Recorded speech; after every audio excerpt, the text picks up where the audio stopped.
Hello, everybody, and welcome back to another day of 30 NSG. On today's episode, we're going to be talking about Nintendo Direct. We're going to watch Nintendo Direct, then we'll give you our thoughts. It says tune in for Direct live stream featuring roughly 40 minutes of information focused on Nintendo Switch games released in winter. So it's going to go over the games that are coming out. I'm sure we'll see more Super Mario Wonder, which is the big game that's coming out for the end of this year. Zelda was the one that came out in the beginning of the year. So that's what we're going to do today. We're going to be watching the Nintendo Direct live. If you like what we do here, we do the news Monday through Thursday from 10 o'clock in the morning to about noon Eastern time. We're starting a little early today because we're trying to start before the Direct. The Direct starts in about 9 minutes. So that's what's on the docket today. We'll cover other stories if and when we have nothing to talk about with Nintendo Direct. Again, hit that like button down below. We are a small channel, so it does help us out. If you'd like to go above and beyond that, you can become a subscriber. And then if you want to go above and beyond that, become a member as little as $5. It does help us out here on the channel. So let's, as of right now, obviously, there is nothing on the screen. Nintendo Direct starts in 8 minutes. Excuse me. Morning, Jesse Mac. Good morning. Let's see what else we got going on here. In the news, a lot of you guys are submitting stories that we already talked about yesterday in the submitted stories section. We already talked about Unity yesterday. We already talked about what the Unity CEO said yesterday. There was a small patch for Starfield yesterday. Went over a couple of little things. The bigger DLC, or I should say the bigger patch, will be coming in the following weeks and months. Along with the modding of Starfield as well. Let's see, what expected day one with Xbox Game Pass Core. The Stig from the director of Star Wars Jedi games has left EA. Quite telling. You know, just kind of tired of working on the Star Wars. He's tired of working at Respawn. What is the reason? Obviously, maybe he's just maybe he wants to move on. Maybe he doesn't want to do anything. Or is this problems now because of Jedi Fallen Order and Jedi Survivor? Now the third one might suffer because the person that was in charge of it has left. Come on, Kylo. I know a lot of you guys are excited for Nintendo Direct. I, for one, never get excited about any of these things. I'm never excited for the State of Play, which is also today. The Sony PlayStation State of Play is today. Every time I watch these things, I'm like, okay, great. And then the news comes out, and then we can talk about the news after the fact. But actually watching these live, not really a big thing for me. I know people lose their minds with it. Go on, Z.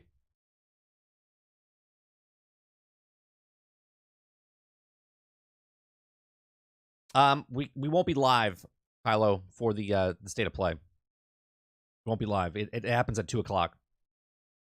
Jesse says that's also a PlayStation State of Play at 4 p.m. indie games. Yeah, I'm not gonna be live. We'll talk about tonight on if they do anything like surprising. We'll talk about tonight on GXG.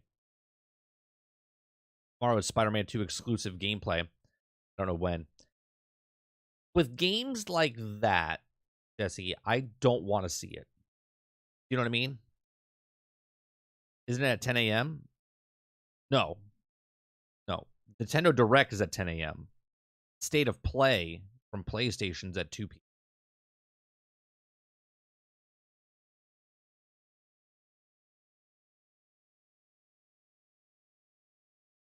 Oh, you're saying Nintendo State of Play. No, it's Nintendo Direct, PlayStation State of Play. Right? It's two different shows. You're combining them together. Yes. Nintendo Direct right now. Hence why the title says going over the news, Nintendo Direct.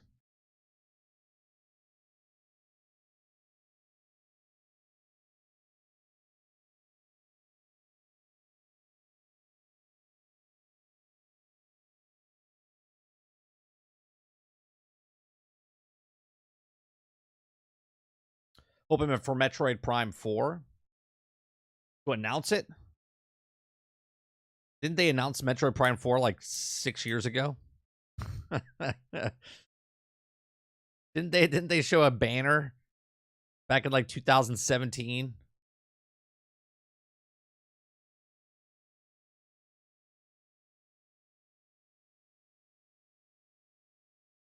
Yeah, I just don't feel like with Spider-Man, it's a single player game, right? It's a single player game.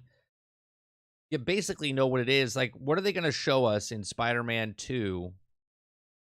Like, you know, live gameplay that they haven't seen or haven't shown yet. I don't know. You know, what's going on, Silent? I'm hoping for F-Zero. Anything F-Zero. More cars in the city. Yeah, they scrapped it and restarted production. How far along did they scrap it? Come on, Water. Wolverine's in Spider-Man 2. I mean, potentially. It would be smart, wouldn't it, Water, if they show him at the end or mention him in the game, considering their next game made by Insomniac is Wolverine.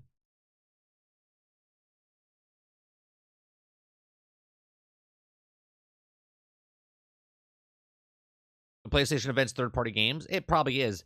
I mean, that's why they're doing Spider-Man tomorrow.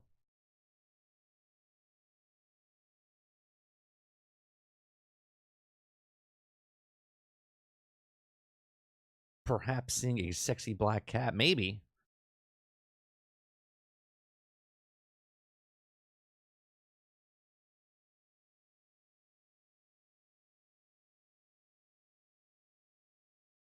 I saw this article that said that Bethesda talked about using Fallout version of Earth.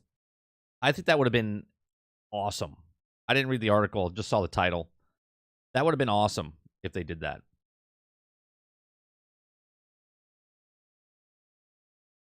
Because I would have loved to go down to Earth, and that would have put in perspective how big Starfield is compared to like Fallout series, right? Because they could have literally taken the world of Fallout and put it in there. Maybe a Switch 2 teaser. I mean, it literally says, oh my goodness, what's happening there? It literally says Nintendo Switch games releasing this winter. 40 minutes of information focused. I mean, focused. Now, they could mention a Nintendo Switch 2, but they literally said 40 minutes of information focused on Nintendo Switch games releasing this winter.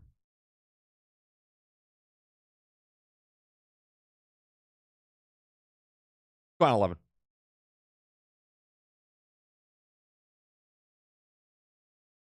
All right, we got a minute 34. And do you guys want me to go full screen? I can go full screen. I mean, this whole section next to me will be, or next to me will be, once I can make it full screen. I can't make it full screen yet. It's not live. We have 3 hours until the launch of Mortal Kombat 1 for digital. It's been getting amazing scores across the board. I8s, 9s. No. Water, 8s. 8s are garbage. According to the internet, 80s are garbage. Trash. Right. 9s. 9s. It has to be 9s. Otherwise, it's a trash game.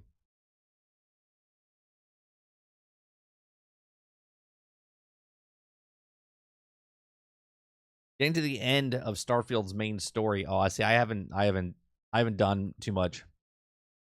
Right, trash game confirmed. That's right. If it's an 8, it's trash.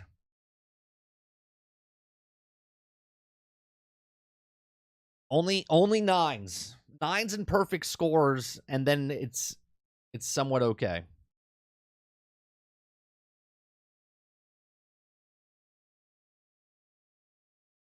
I hope so. I mean, I love it.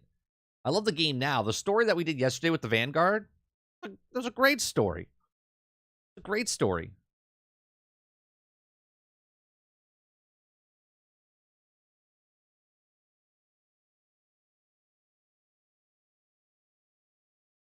I'm sorry. Did it just do a countdown Did it just do a countdown and then say 38 minutes? Oh, for fuck's sake. Why do they do countdowns to countdowns? There's got to be an issue here.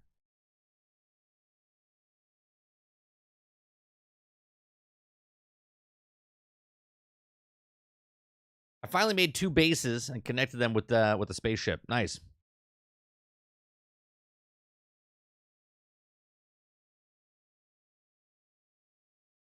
So far, the main story, I think only done like 3 quests. I've done a total of 5 quests for the main story. I don't know how many are total for the main quest.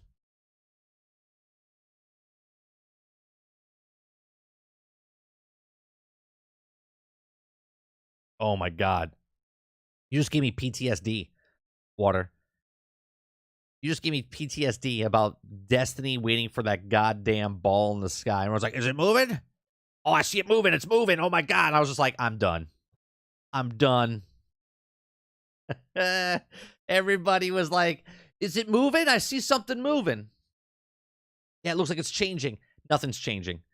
And then when it did change, we're like, oh, my God, it's amazing. We're like, you look at what, like, Fortnite did back then, where they had 2 giant robots fighting, and then they had, like, Star Wars ships flying around and having these massive battles, and all we saw was...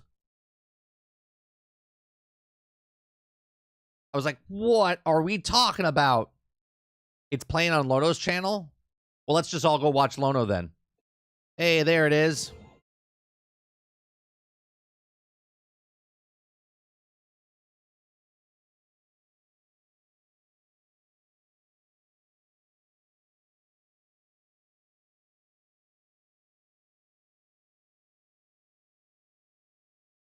Splatoon 3. Side order. What's going on, Rose?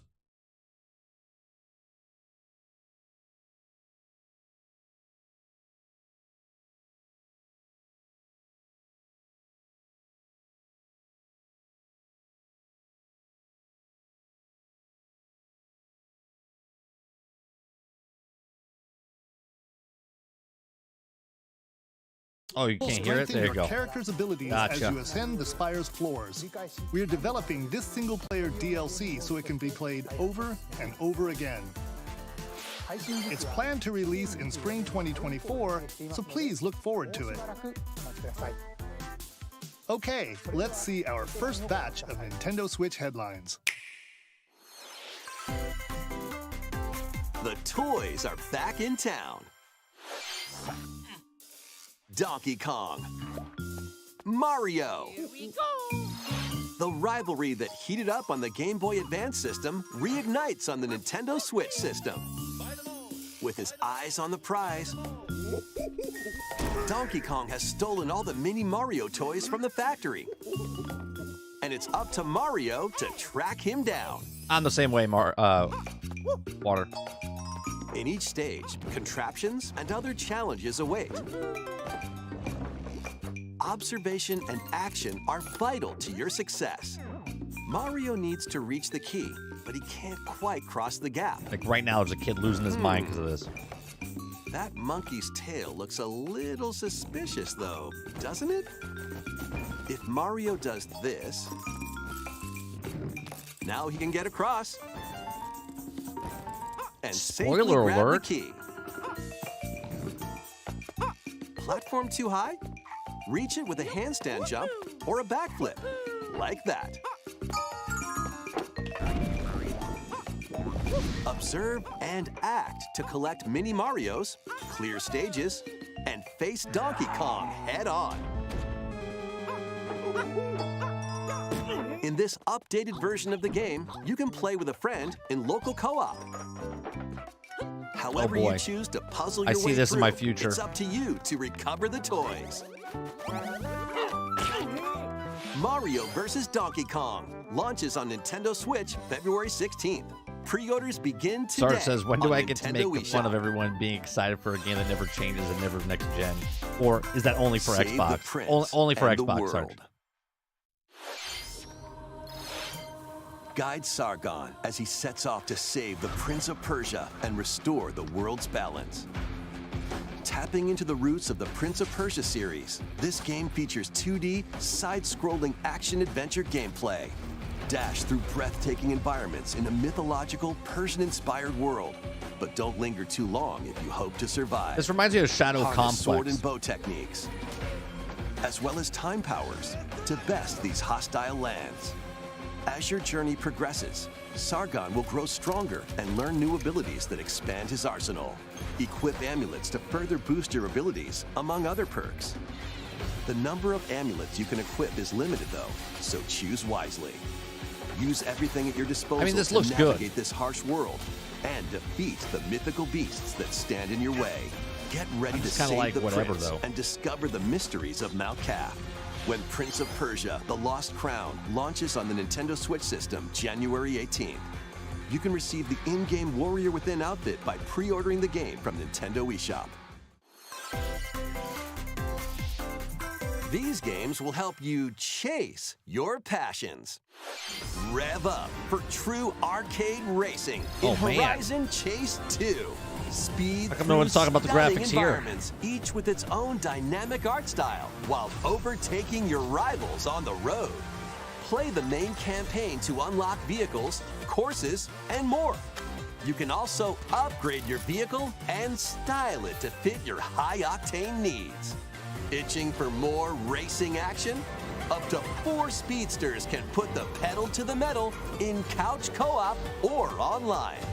Go full throttle in Horizon Chase 2, launching on Nintendo Switch This reminds me- later today. Dude, that's the same oh my god. That's the Warm same up as for musical mayhem in this rhythm-based adventure. what was the game in the Time arcade? your button presses with the It was in music USA. to solve puzzles and battle bosses. Over 30 thrilling tracks await, including music from iconic Konami games. Up to 4 friends can battle it out in versus modes or jam together in local or online play. Super Crazy Rhythm Castle launches on Nintendo Switch November 14th. Pre-orders Nintendo begin Direct today does their on Nintendo shows eShop. like the audience, like ADD. Just keep pushing them out there. Anya Forger has a new assignment from school, creating a photo diary.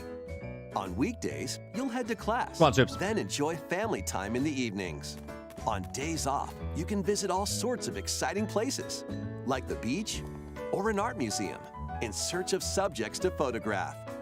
How will you spend your time with friends and family?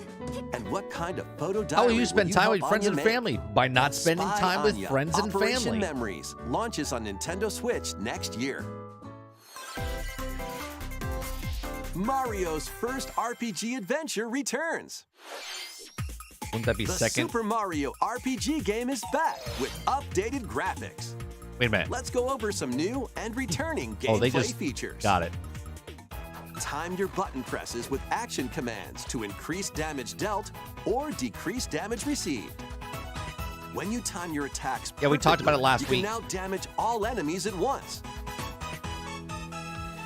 Every successful action command will fill this gauge. When it's full, you can unleash the 3-character triple move. Depending on your current party, the move will change, so experiment with different combos. During your adventure, you'll encounter bosses with colorful personalities. Yeah, we talked about it last week. It was After a clearing the story game, with you can inside fight some the of them again. the end of the year summary, whatever. They But said that the these Red Dead powered Redemption up 3 bosses was aren't was gonna happening. Be easy.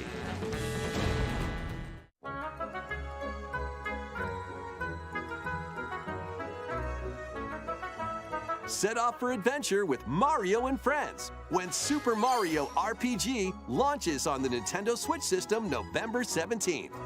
Pre-orders are available now I think this on is the guy's Nintendo voice. eShop. Tune out. Look alive. We're almost there.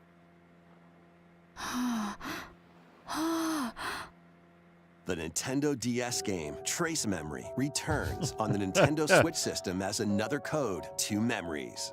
One day, a young girl named Ashley receives a letter from the father she thought had passed away. Seeking answers, she sets off for the solitary Blood Edward Island in search of him. Once there, Ashley encounters puzzles and obstacles that hinder her investigation.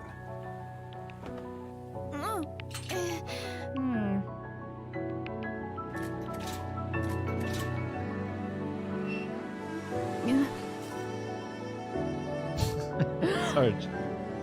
The Japanese. See me?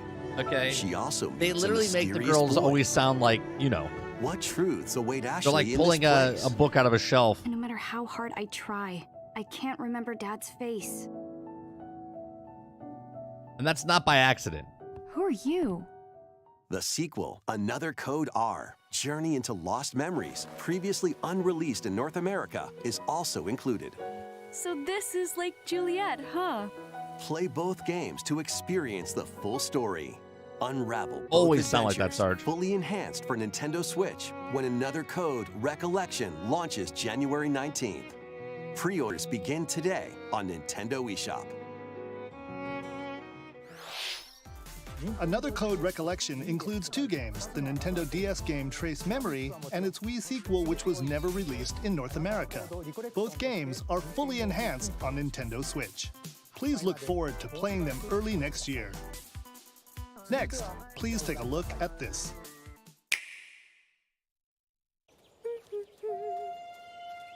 Is this Peach's game or is this One day, a loyal toad presented a flyer advertising a show at the Sparkle Theater. Princess Peach and some toads went to go see it, but then... The Wicked Grape and the Sour Bunch suddenly made their grand entrance and took center stage. Now, it's up to Peach and the theater's guardian Stella to save the play and the day. This perfect performance has become a terrible tragedy. Luckily, Peach can use the power of Stella's ribbon to face off against the Sour Bunch.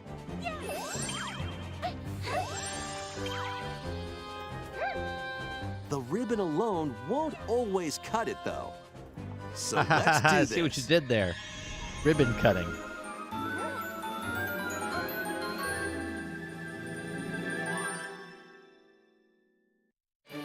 Whoa! Peach transformed into Sword Fighter Peach.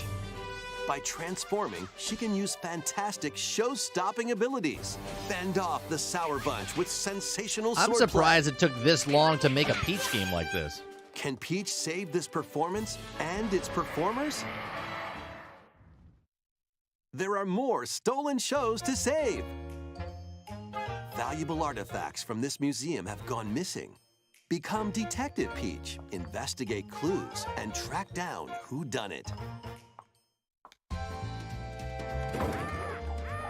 Desserts have been snatched from this sweets festival. Turn into Patissiere Peach and save it from a sugar crash. Peaches. The Sour Bunch got their hands on this martial arts school. Become Kung Fu Peach and take it back from these foul fiends.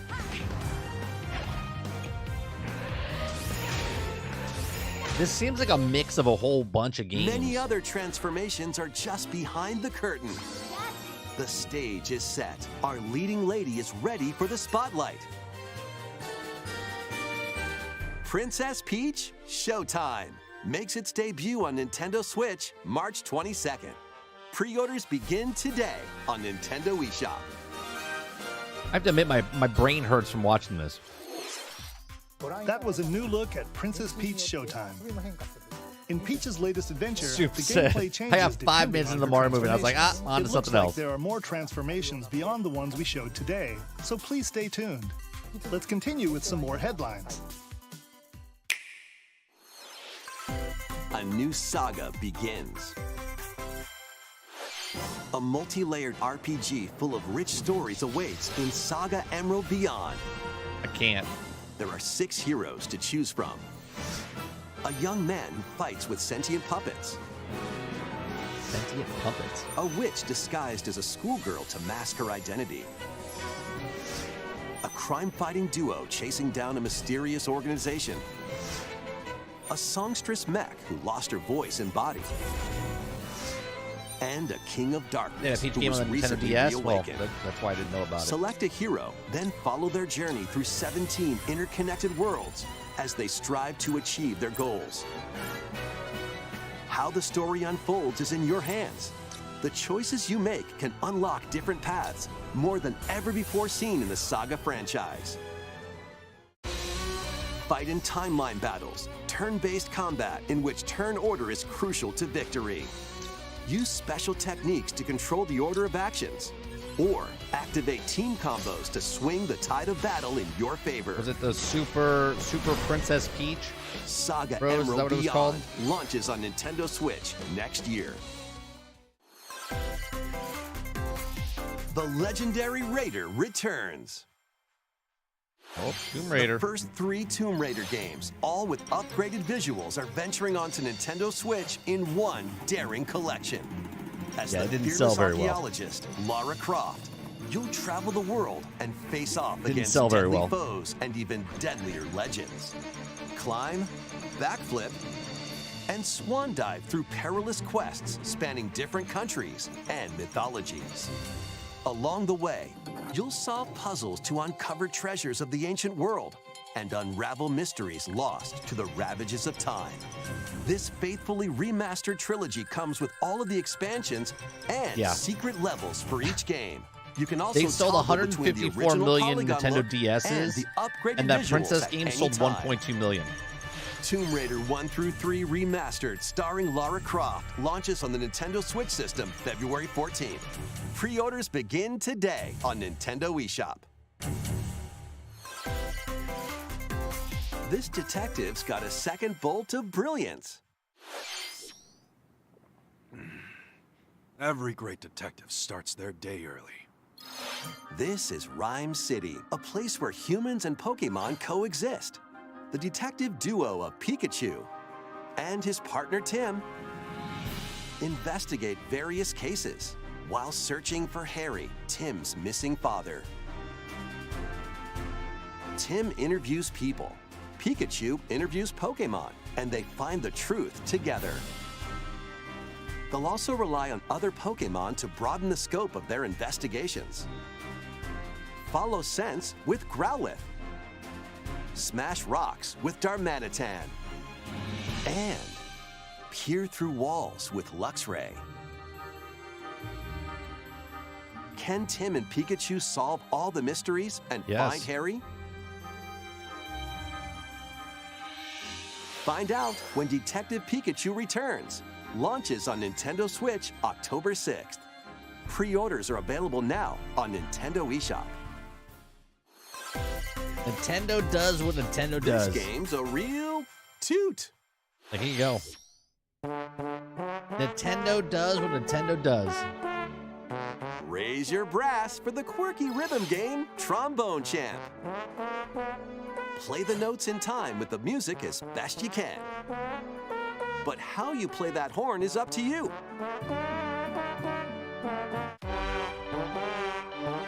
You can use gyro controls to adjust the pitch up and down. Or the IR motion camera on the right Joy-Con controller. The controls are pretty unique. And mastering every control scheme Hogwarts hasn't come to won't Switch be yet. a walk in the park. It comes out in November. Honk your way through nearly 50 songs spanning various genres, from classical to electronica and everything in between. Plus, up to 4 musicians can band together in local multiplayer. Oh my God. Trombone Champ slides onto Nintendo Switch later today. Battle your way to victory in these Nintendo Switch games. 10 teams of 3 will duke it out for survival in this online battle royale brawler. Knock your opponent's health down to 0 and deliver a finishing blow, or shove them off the collapsing terrain to win. Choose from 15 heroes, each inspired by a different mythology. Work with your allies this to be the literally last looks like a team cell phone standing. game. Battle Crush is free to play and launches first for consoles on Nintendo Switch next spring. A closed beta test will be available this October. Lead your mercenaries to fame and fortune in this open-world tactical RPG. Take up various contracts, from protecting Open world, you townsfolk said? from thieves to vanquishing the land's most notorious figures. Before battle, equip your mercenaries with the best gear and skills to claim victory and live to see another day. Up to 4 players online can jointly command a troop and journey together across this vast world. War Tales launches as a timed console exclusive on Nintendo Switch later today. Run and gun that's in interesting. this reimagining of the beloved NES classic Contra.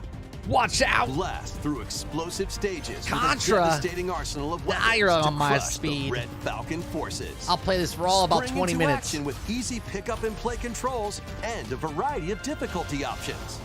This reimagining from Konami and WayForward features new weapons, enemies, powerful super attacks, and a 4-player co-op mode. 4 players. Contra Operation Galuga storms onto the Nintendo Switch system early next year. Does the code still work? I know the code. Up, up, down, down, Liberate left, your right, kingdom. BA, select, start. Reclaim your destiny. 'Tis a grievous tale which speaks of Fevrith, one of stolen destiny, stolen minds, and stolen nations. Yet as the world stands consumed by immense evil, a fallen prince shall rise again, ring of legend lighting his path. That is the Ring of the Unicorn, ancestral treasure of Cornia's royal lineage. Legend speaks of your ancestors Yeah, wielding Nintendo's it to not failing. purify evil. Yet the answer is clear as day now. The path Nintendo before knows us is laid exactly bare, what they're doing. and all that remains now is to walk it. Walk it I will, Mother. Freely traverse an expansive world. Gather new allies, forge your bonds, and lead the liberation to glorious victory. Cultivate a grand army with over 60 unique characters, from humans and elves to massive beasts and heavenly angels. Today marks our first foray into the mists of despair which hang heavy over our home. It may take days, months, or even years, but I shall see the duties of my bloodline fulfilled. Atlas and Vanillaware present the rebirth of tactical fantasy RPGs. Okay. Unicorn Overlord. Available Great March names. 8th, 2024. Corn Overlord.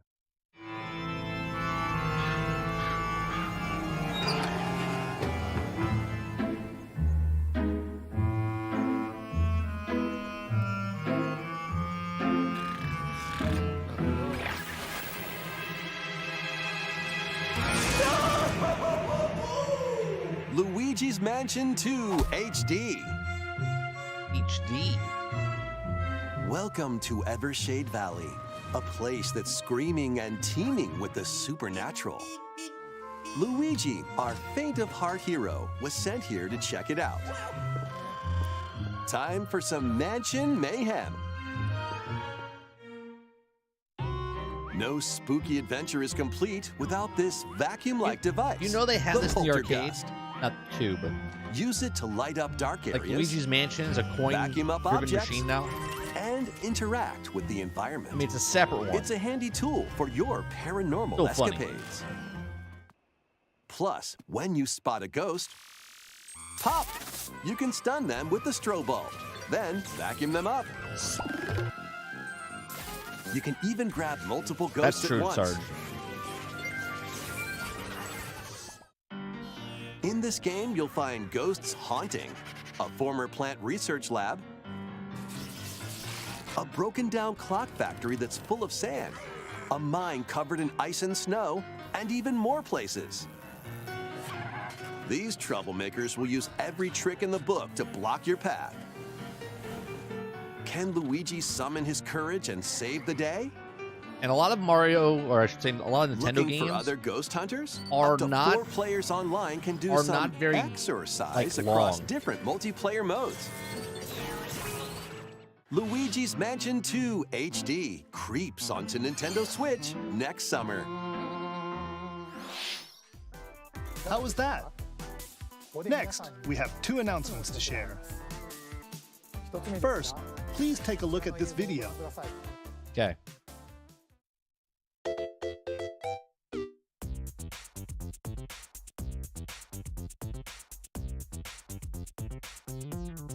what's happening. Tetris? What's that? It's a large question block. Actually, this question block currently appears on the roof of the previously announced Nintendo Gallery that's under construction in Uji City, Kyoto Prefecture. The official name of this gallery will be the Nintendo Museum. At the Nintendo Museum, a wide variety of Nintendo products from the company's history will be displayed. Construction is going well, and we plan to finish up by March 2024.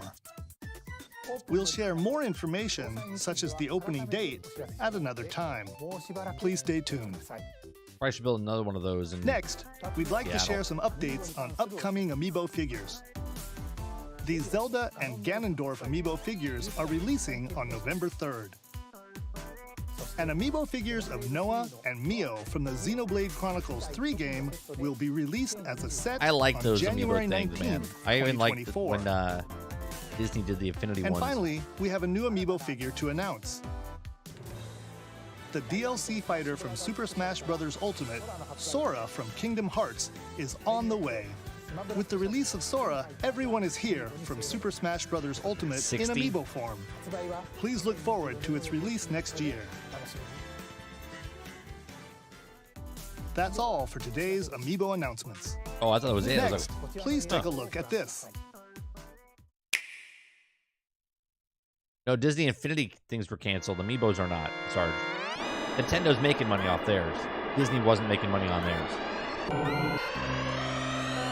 The first F-Zero game Here you go.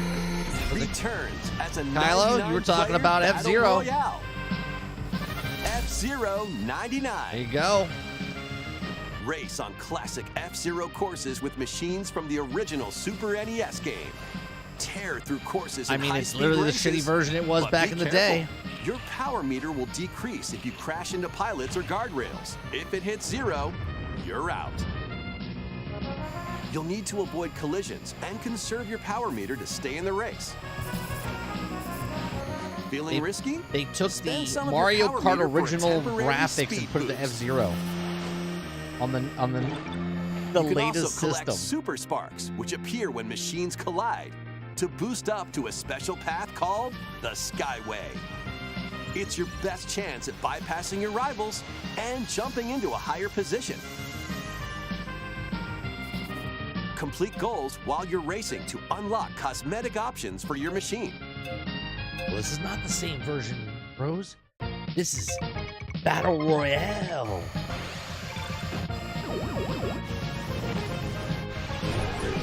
"99 players, 1 winner." It's time to race your way to first place. Fresh and new. Because F-Zero 99 will be available exclusively for active Nintendo Switch Online members later today. Aw, damn. Subscription. More than 30 years after its original release, F-Zero is back as a Battle Royale game. This title also supports the Super NES controller available exclusively for That Nintendo knows Switch exactly Online what they're members. doing. We hope you will give it a try and aim for first place. Okay, let's continue with some more headlines. One think it's little $50 hero, a year. one humongous problem. If I'm Welcome to I think I'm Vandal right. City, a whimsical land inhabited by small fuzzy beings called Yordles. After a party gets a little too wild, the portals holding the land together collapse and throw everything into chaos. It's up to you and your knitting magic to stitch Vandal City back together. Journey across the land to That's gather right, Sarge. materials and 99 craft items and cars meals for the locals. is the max. As you 100 would continue have blown up the gathering game. and crafting, you can weave together new upgrades by unlocking more branches of the skill tree. Enchant your experience even further by embarking on quests and hosting festivals for the Anything good? community. I mean, Can you save Vandal City? subjective. And what mysteries will you Objective. discover during your magical adventure?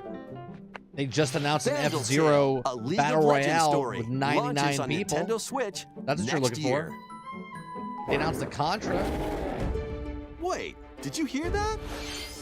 Join best friends Nunu and Willem on a journey across the frozen wilds of the Freljord. Jump, climb, and sled your way through a beautiful yet treacherous land, where every step taken and each puzzle solved will bring you closer to the truth about these friends and their past.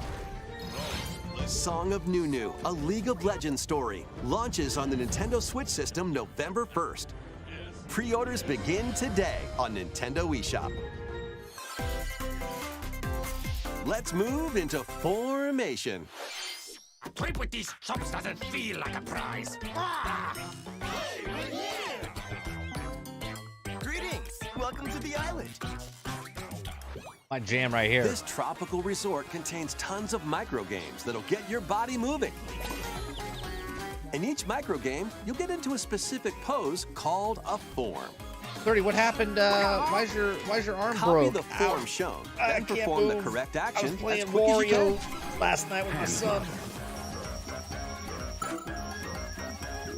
The micro games will come one after another, so look alive.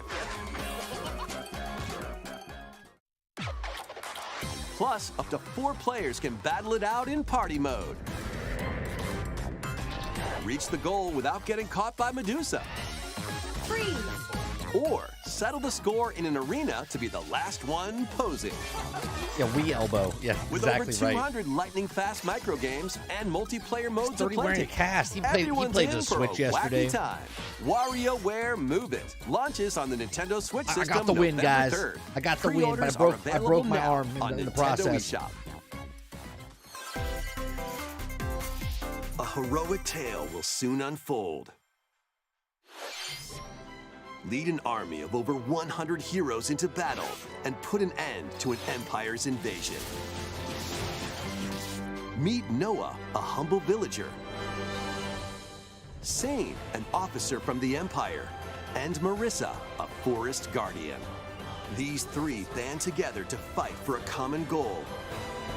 On their journey, they'll meet a variety of heroes who can join their the cause. same games. Different, you know what I This mean? is It's your like, home base, known as the headquarters. All these games look the As same. allies join you, additional facilities will become available. You'll be able to tend crops, open shops, and more. Each hero you encounter has their own backstory and motivation. They may not always get along at first, but Nothing these for me, conflicts may Travis. strengthen the bonds between your heroes. Trust, betrayal, justice, and truth. A heroic tale will begin when Eiyuden Chronicle 100 Heroes launches on Nintendo Switch, April 23rd. Participate in some pixel-perfect play. Next stop, Octopia. Travel to a charming I parallel understand this world is in not this meant for paid me. DLC for Eastward. I can't play Help games like Sam this and anymore. John turn the pages of a new chapter as they People have adjust problems a with country 30 to life 60. in a I have problems with mountainside village. pixels. Tend to livestock. Whip up culinary delights for your neighbors. And restore buildings to help the village thrive. And if you're new to Eastward, don't worry. You can access the DLC even if you haven't played Like I'll the play, main like story. we play BattleBit and stuff like that, Eastward, right? Octopia That's fine. ventures onto Like Nintendo all Switch these games this just look holiday. the same. Get back into the groove. In this sequel to War Groove, charge across 3 tactical campaigns with valiant factions, including a new Mousefolk faction, the Fari.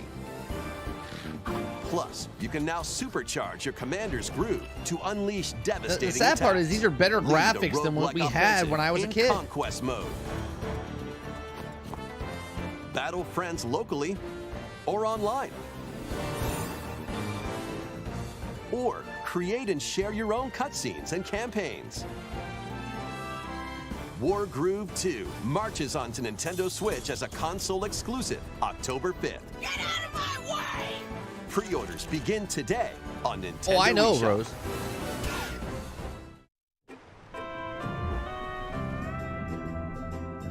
Dive and catch fish by day. Then serve them as sushi by night in the aquatic adventure, Dave the Diver. This is why we went Use the outside. fish you Exactly, caught to Water. concoct recipes and create the day's menu. Then tend to the clamoring customers at your sushi restaurant.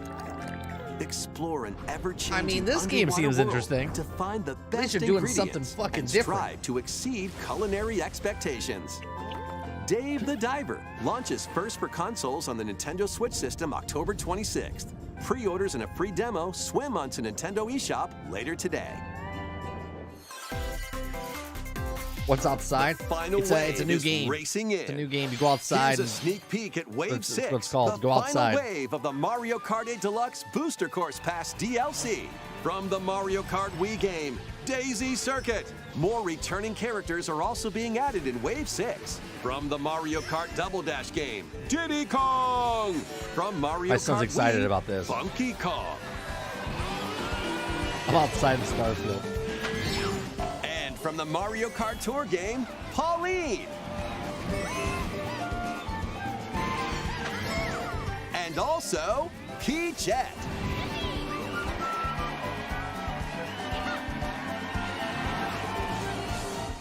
Wave 6 of the Mario Kart 8 Deluxe Booster Course Pass DLC for the Mario Kart 8 Deluxe game drives onto Nintendo Switch this holiday. Active Nintendo Switch Online Plus expansion pack members can enjoy this DLC at no additional cost.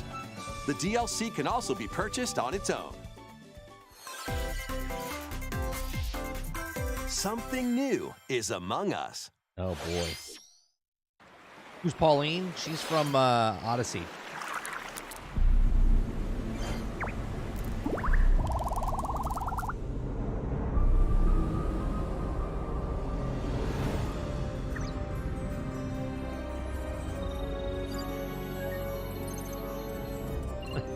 I don't think so, Sarge.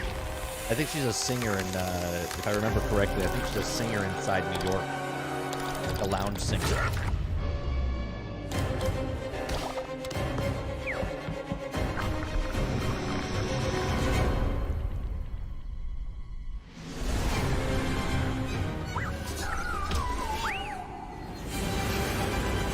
Oh, is she the mayor? She's the mayor of New Donkey City? Is she the mayor? I could have sworn she was like a singer inside. Pauline's the mayor? Okay. My son plays it, so I don't know.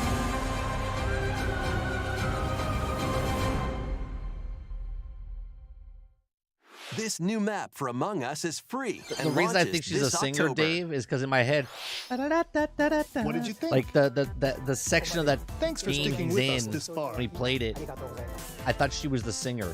Next up, we'd like to recap some He of does the sing, previously but she's the mayor. announced Nintendo Ah, okay. titles you can look forward Okay. to playing from September onwards. Let's take a look.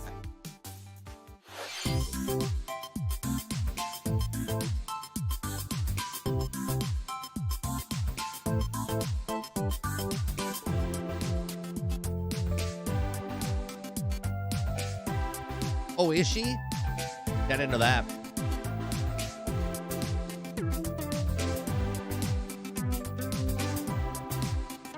She's the original girl from Donkey Kong?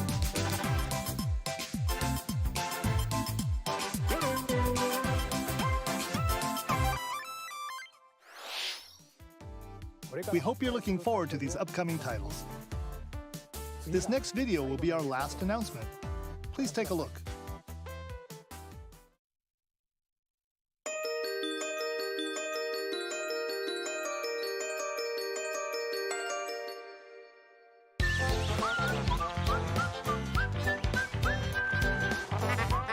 Another Paper Mario.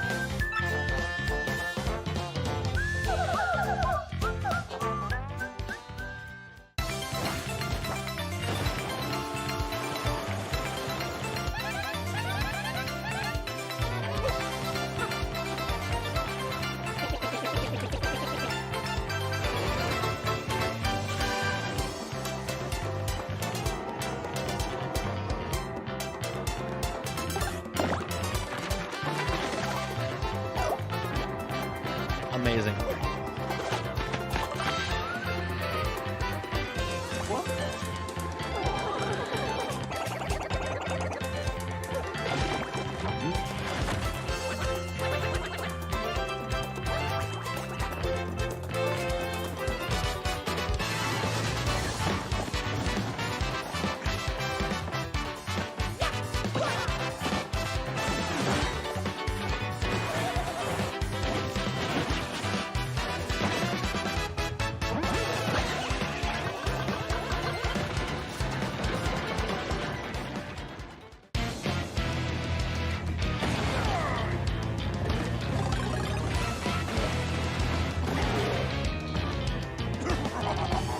know what the funny part is?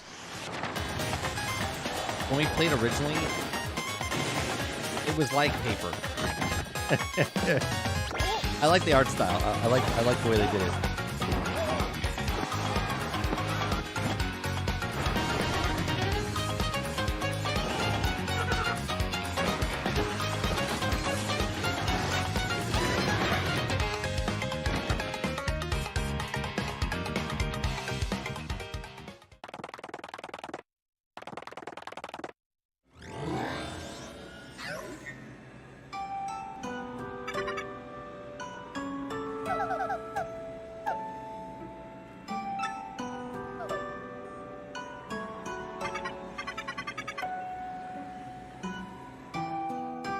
What's happening?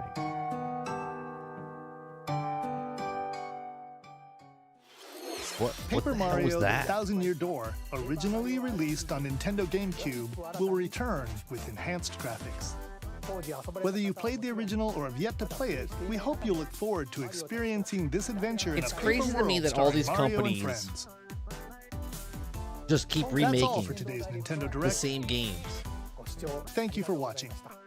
They're like, it sold really well. Let's just sell it again. Show was trash. I give it an 8 out of 10. I mean, it's Nintendo Direct. There you go. That's it. There's not one thing that I would like to talk about that I just saw from Nintendo Direct.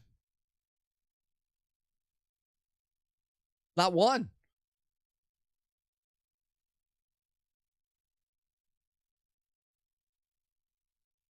Not one.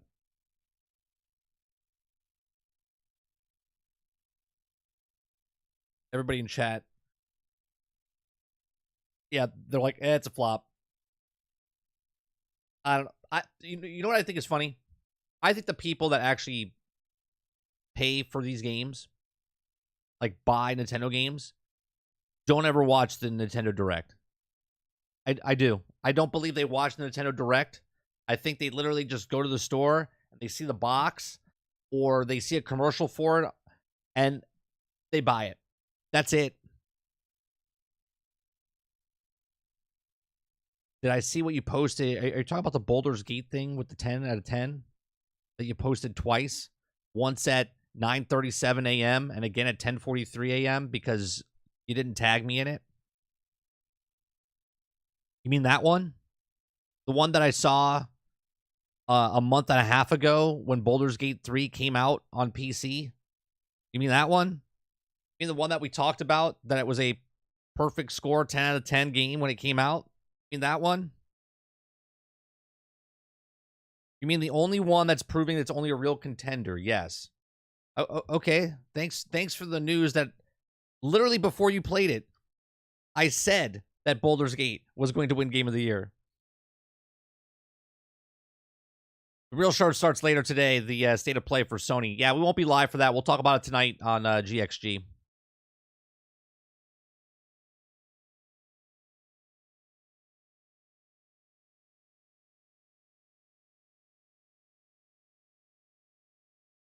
What is this one? Let's go here. Read this from IGN.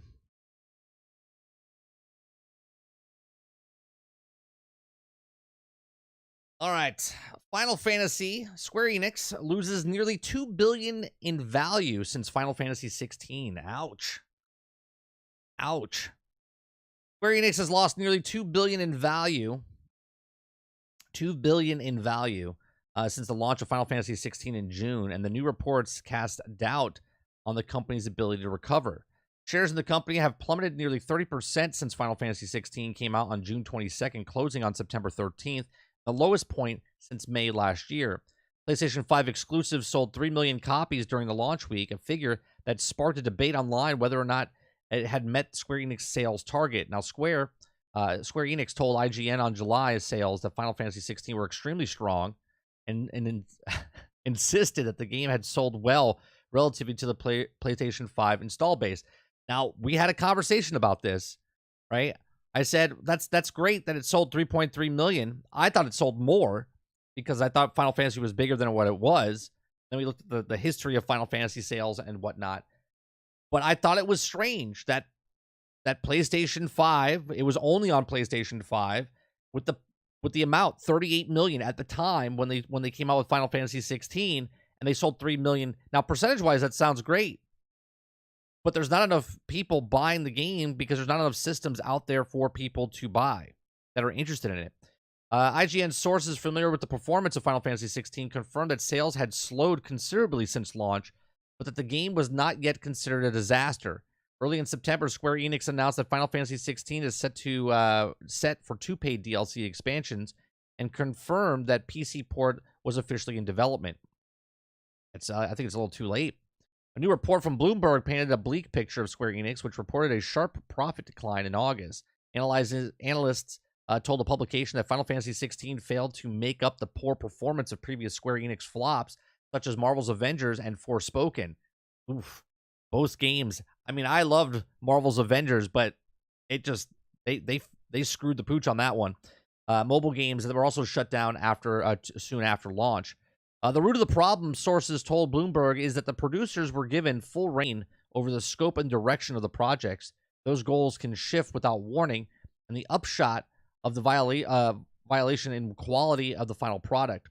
Square Enix has a new CEO who intends to reduce the number of smaller games in the works and focus on the big budget games that also have greater chances of making impact on the company's bottom line. Square Enix declined to comment. Apparently, there's a rebuild of development practices currently being worked on through. One source close to Square Enix told IGN they called the change across the company globally that will take time. So Square Enix having problems, massive problems right now. Guess maybe it should have been more than one freaking platform. Yeah, exactly.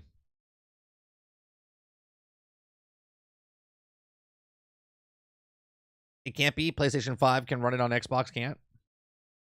That's a poor business decision, isn't it, Travis? It's a poor business decision, considering it's coming out for PC at the same point. But it's okay, because they literally made a deal with Xbox where Final Fantasy 14 and other previous games are now coming over to Xbox, because the player base is not... There's not enough... Even if the player base of all the people that play Final Fantasy games is over on PlayStation 5, not all Final Fantasy fans have a PlayStation 5. That's the problem. There was only a 38 million pool that they could pull from.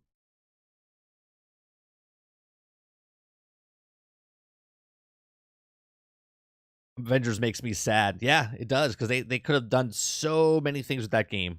So many things. Koopa says Yoshi P only said that because his girlfriend cucked him. Problem with the Xbox wouldn't help Square, as Xbox aren't intellect enough to appreciate JRPGs. Well, that's a dumb statement, because that means PlayStation fans were also not, right? It sold 3.3 million copies. 3.2? Microsoft's going to buy a Square Enix. No, they made a deal, Behemoth. They made a deal. And no, Sony's not going to buy them either, because they literally just made a deal to get their games on more platforms, because they're suffering. Not true. The reason they are putting it on Xbox is they finally got their hands out of their asses and quit demanding private servers. No, they have to survive. There's not enough players out there that own the system that they're only making the game for. That's the problem. This is not a Sony Xbox thing. This is a Square Enix making Final Fantasy for a player base that there's not enough systems. This is not PlayStation 4, where there's 122 million copies of consoles out there. This is PlayStation 5 right now, where there's only 40 million or 42 million at this point. Okay? There's not enough install base to help Square Enix with the Final Fantasy fan base. And that's 3.3 million then if it was on Xbox. You're so blinded by your love for PlayStation, you don't see it. Even if it was going to Xbox, they're going to sell much more. A very niche game, and Xbox players don't really play JRPGs. Well, apparently, PlayStation players also don't play JRPGs because they only sold 3.3 million copies. They don't care about the fans. They're trying to attract new people to the series. Yeah, they're hurting, and they have to spread.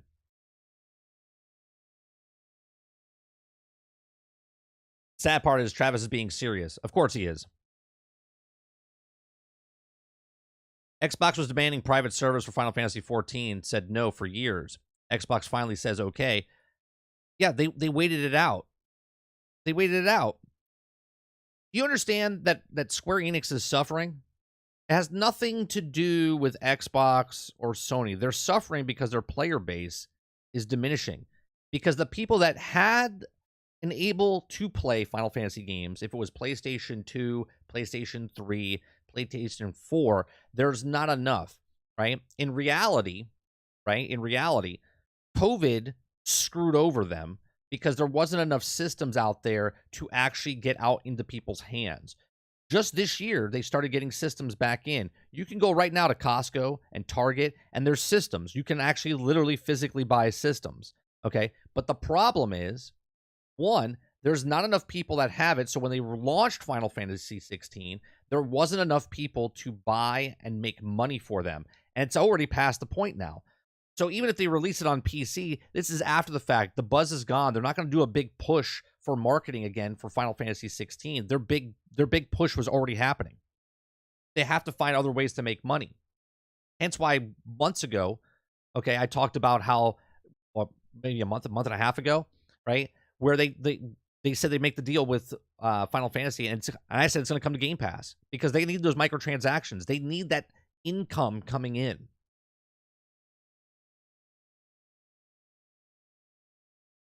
Legit DMC reskin. Sony had been re-upping the timed exclusives with Sony each year. Sony kept trying to get exclusive deals rather than a bigger player base. Xbox was demanding private servers. Again, it's like a parrot. It's a parrot. It doesn't matter if what Xbox was saying. The player base that's selling or buying Final Fantasy, which has been on mostly PlayStation this entire life cycle for like 15 years.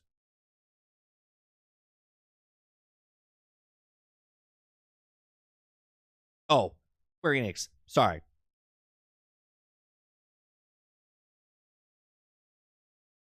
On a different topic, rumor is Temco Koei might announce the new Ultimate Alliance at Tokyo Game Show. It comes. I'll tell you what. I will be pissed if Ultimate Alliance only comes to Nintendo again. I'll be pissed. That was a stupid move for Marvel to do Ultimate Alliance only on Nintendo.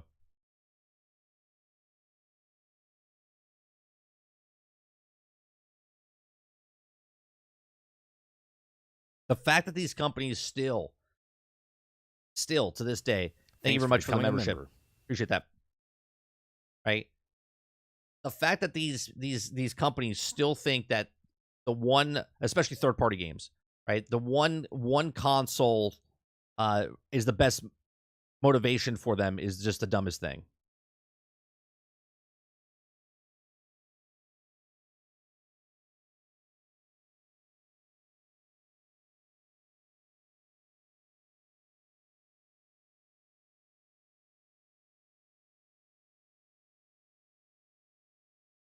That means that they will be doing a 4 if there even is one. I mean, if they come out with a 4, it better be for all platforms. It better be for all platforms.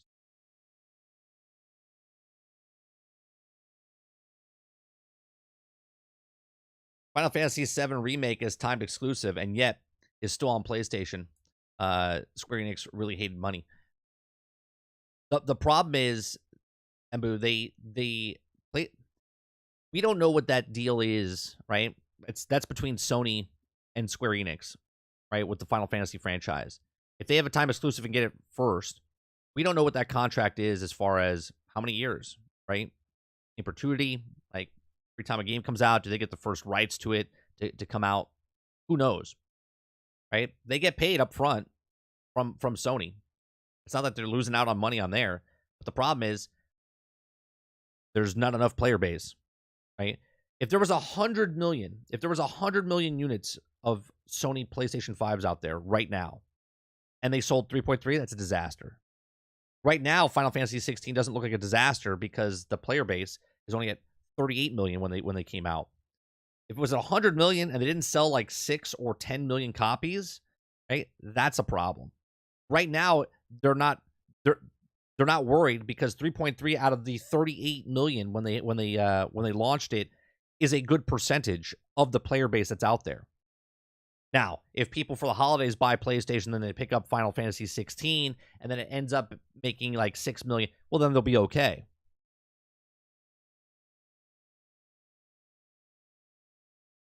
Ultimate Alliance 3 would have not been made if it was not for Nintendo. They funded the game. Everybody else passed. That might be the case. It still did terrible. Again, because it was on Nintendo, where most of the player base of those games would play those games on PlayStation and Xbox. Again, a bad choice.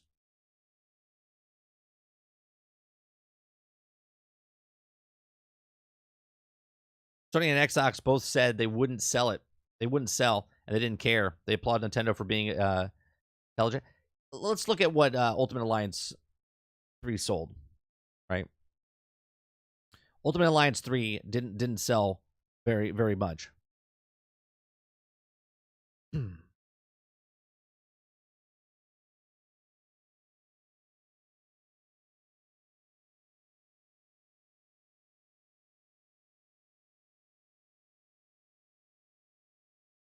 Yeah, that's oh, sorry. That's the wrong button. Right? That's garbage. Terrible. Upon release, the game received mixed reviews from critics who generally found the gameplay and storyline fun, but disappointed in the game did not improve much upon its predecessors. As of December of 2019, Ultimate Alliance has sold over 1 million total copies.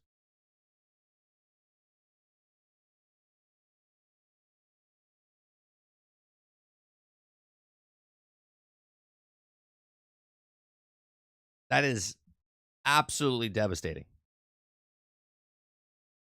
So, smart move on Sony and Xboxes for not wanting them to make the game. But at the same time, stupid move from the company that wanted to make the game but didn't get it on all 3 consoles.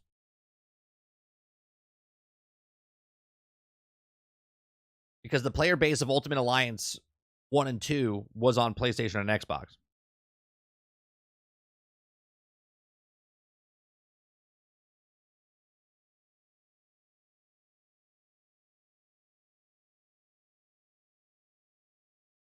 I'm actually asking this. Are you saying you think putting on Xbox somehow changes it? At most, it gets Square another 5 million as mass majority of Xbox players hate JRPGs. Okay. JRPGs are not successful because Xbox One is not sold very well over in Japan. These are facts, right? Overseas, Microsoft doesn't do very well, hence why they're trying to break into the actual market. Hence why they've tried and tried and tried and they couldn't do it. PlayStation does. Now, to say people in the West don't play JRPGs is an understatement because, there's a lot of people that play JRPGs. Okay? If you're a person that likes JRPGs in my channel right now and you don't live in Japan, you are proven fact that there's people that like playing those games, okay, that are not in the East. Okay, but the majority of the players that play JRPGs are over in the East.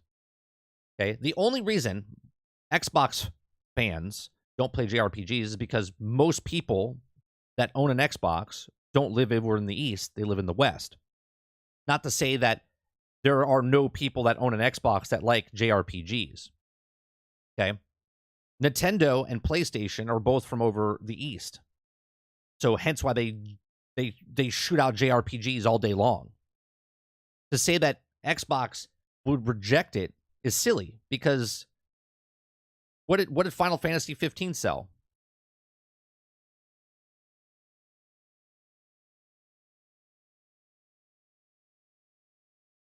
Final Fantasy total sales.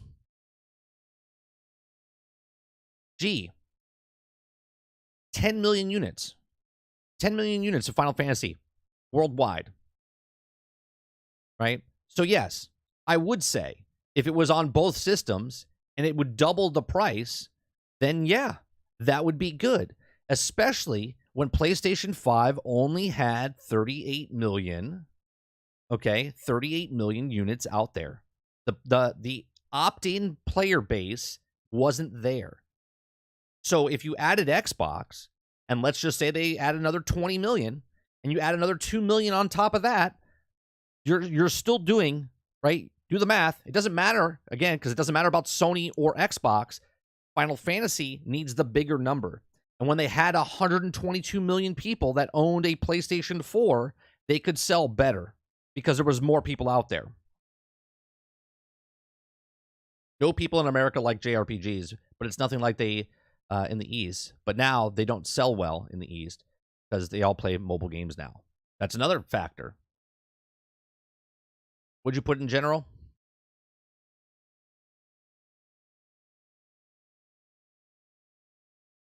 Square Enix announces TGS 2003 lineup schedule.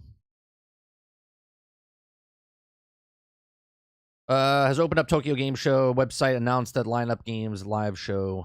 Okay, Dragon Age, Final Fantasy, Power Wash, Ocean, Star Ocean, Second Story.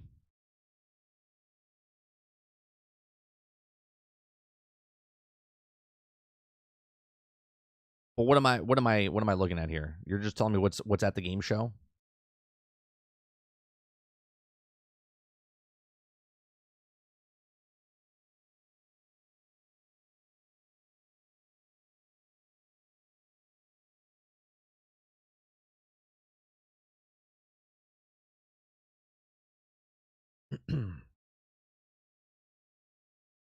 I'm willing to bet that 10% of Xbox players would care. Well, here, let me look it up. Final Fantasy 16 total sales.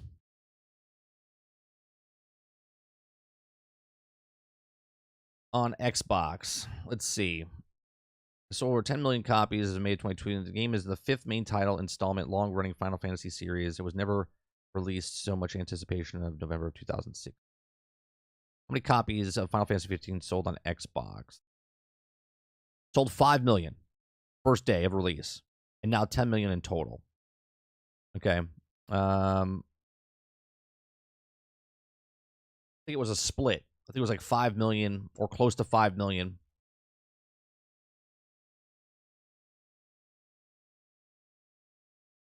Total sales of Xbox on...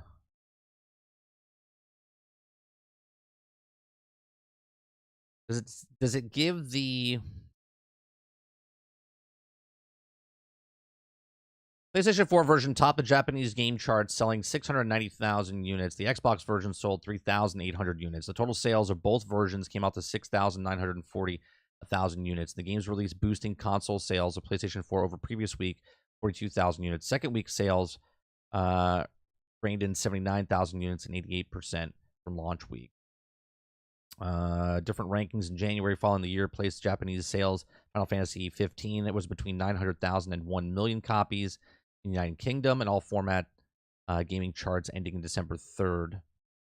Okay, within the first 24 hours, Square Enix reported that Final Fantasy had shipped 5 million units worldwide in both physical shipments and digital sales. A figure, well, if you ship digital, that's a sale.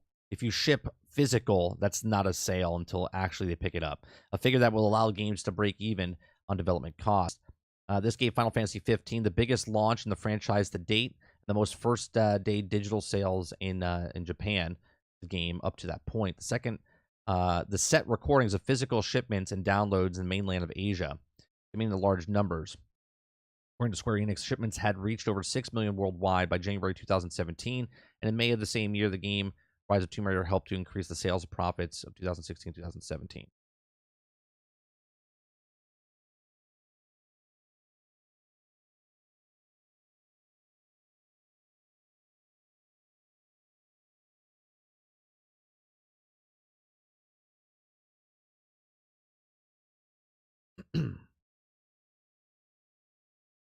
The percentage of people who buy Final Fantasy hasn't changed. The number of units has. This is why they're low on sales. We did this a couple months ago when Final Fantasy 16 came out, right?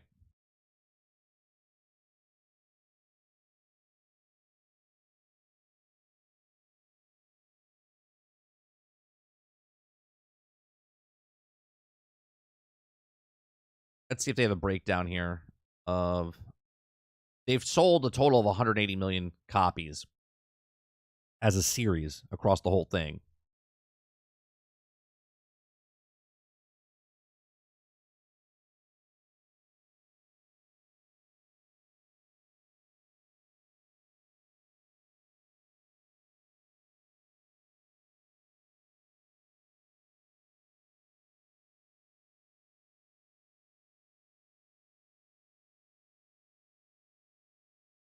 Let's see.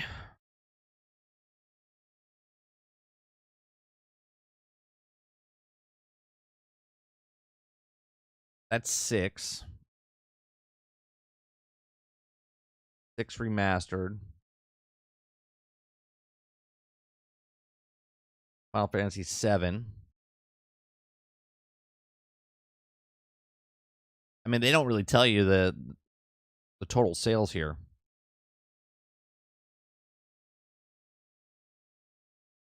There's a lot of unknown.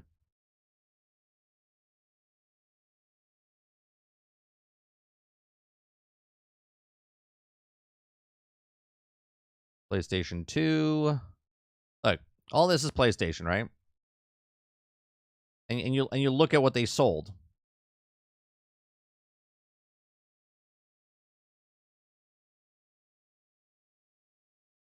Right? That's not in the millions. That's 300,000.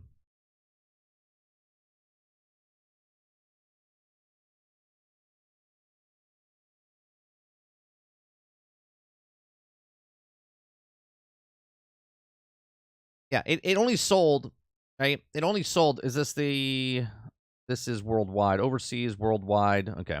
Overseas and worldwide.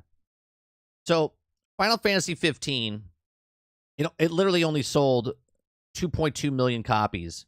Okay.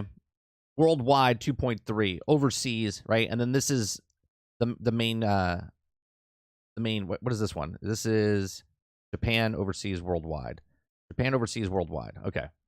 So Japan sold 1.2 million on PlayStation. Worldwide, it sold 4.5. Right, so it's got 5.7 million and 2.3 total. Again, the 5 and the, even if it's half the money, putting it on 2 systems, they made more money. They didn't lose more money. They made more money because it was out for more people. This is the player base. This is it. This is what you get for PlayStation, right? This is what you're getting. Right? Total, 5 million. PlayStation, 400,000, 1.6, 2.1. Like, that's the number. PlayStation, right? They have the more, 5.7. That's the number.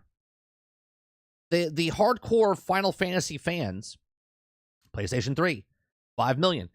Is that 5 million chunk, right? So you have to assume that everyone that owns a PlayStation is a Final Fantasy fan, right? Anyone that owns a PlayStation is a Final Fantasy fan. Now there's people that couldn't get a PlayStation that were Final Fantasy fans. And for whatever reason, okay, whatever reason, they didn't buy a PlayStation yet, don't have the money, maybe they grew up a little bit and they're like, I don't want to play anymore, whatever. So the injection of new fans and the people that are leaving is more. More people are leaving or not buying the PlayStation 5 yet, okay? Or they just don't want any interest anymore.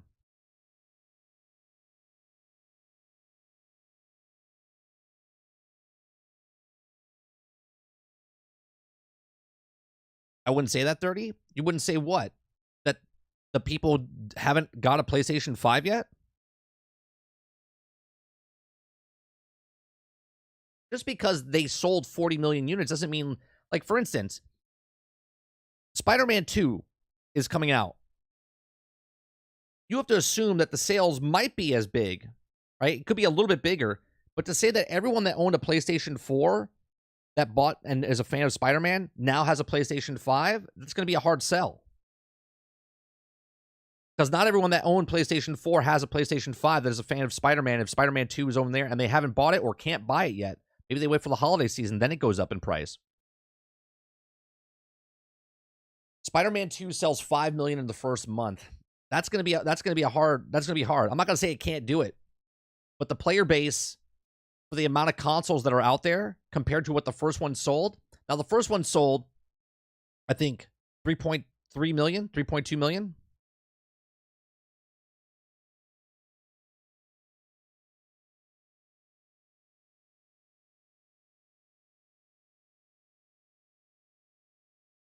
Let's see.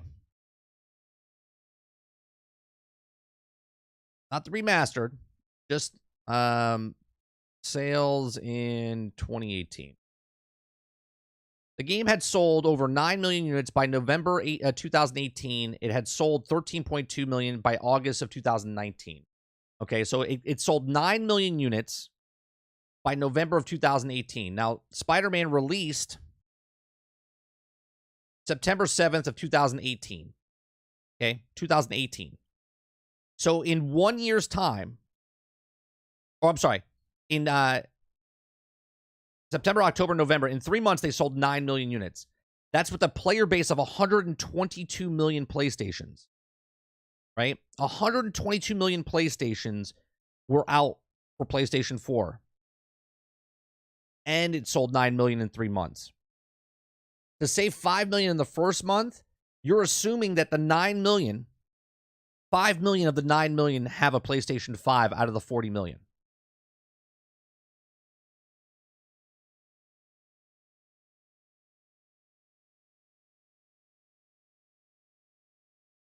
I know at least 10 people who bought the Spider-Man 2 PlayStation 5, would have been 11 if I had the funds. Spider-Man 2, 12.5 million first month.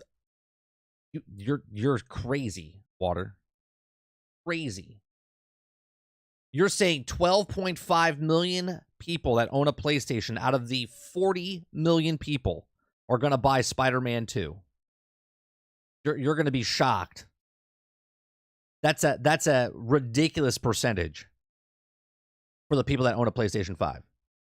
Because I could tell you, Spider-Man sells, and I'm a Spider-Man fan, but to say that 12.5 of the 40 million PlayStations, even if they sell 5 additional million units, okay, and everyone bought a Spider-Man PlayStation, okay, it would still be hard to get the 12.5. I know a lot of people who didn't play the first one because they were cautious it would be good now. In fact, it's a good game. Yeah, there's no way.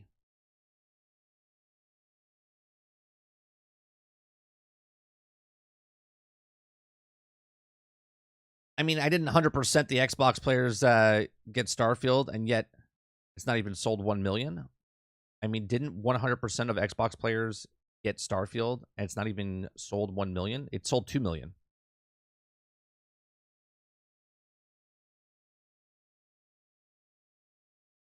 We actually don't know the sales from what they're saying from the early access.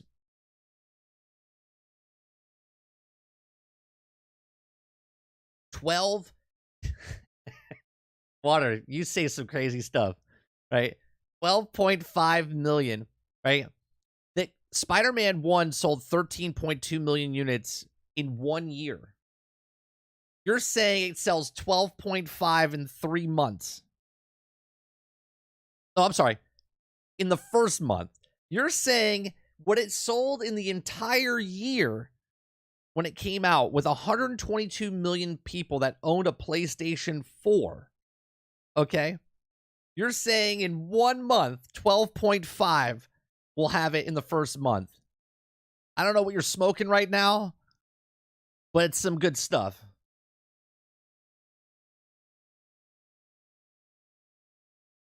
which raises a bigger question. Why don't they reveal? Why? How did this turn into Starfield, Travis?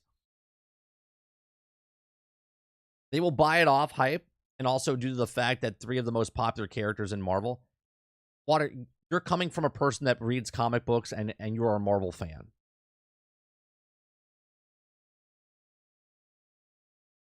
Smoking truth. You guys are smoking crack. 12.5 million in the first month. Watch, book it. I will. And what happens if it doesn't make it, Water?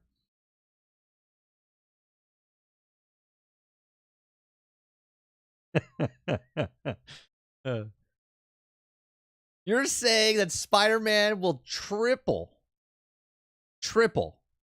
what it made in 1 month, right? Not even in 1 month, right? Because in 1 month it only sold 3 million. Yeah, so you're saying triple the amount with 3/3 or 3/4 less units out there that can actually buy it. All right.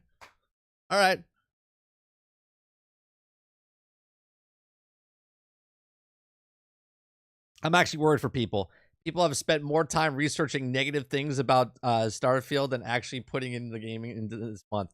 Oh, it's the amount of hatred for Starfield is absolutely like phenomenal. Like how far they go. The people that have never even played it, haven't watched it, don't know anything about it.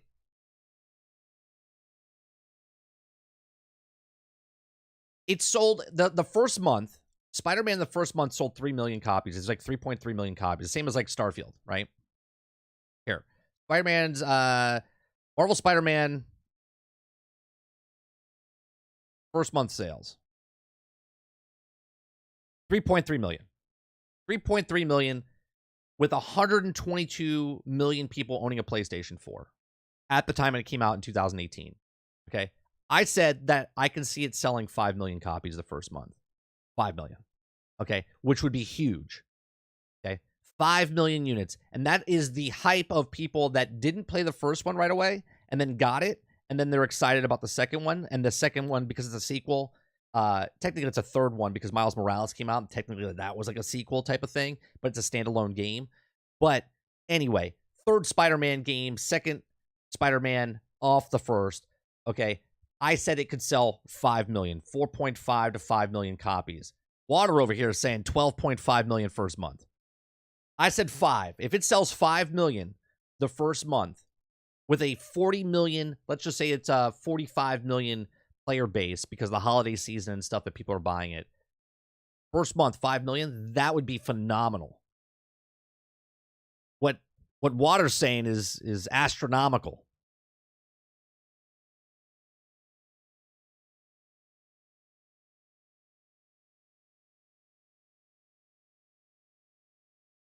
I was saying, why doesn't he reveal the numbers over here for anything? You're always saying they keep it secret and don't understand why. Well, first of all, the companies don't have to sell or say anything about their sales. Okay. The reason they share sales numbers is because when people look at it and someone goes, oh, it sold 5 million copies, everyone's like, oh, 5 million copies, that must be a successful game. I'm going to buy it because people think it's right. This is why movie industries used to tell you the box office numbers, because bigger box office numbers mean better movie. Okay. That's how it runs.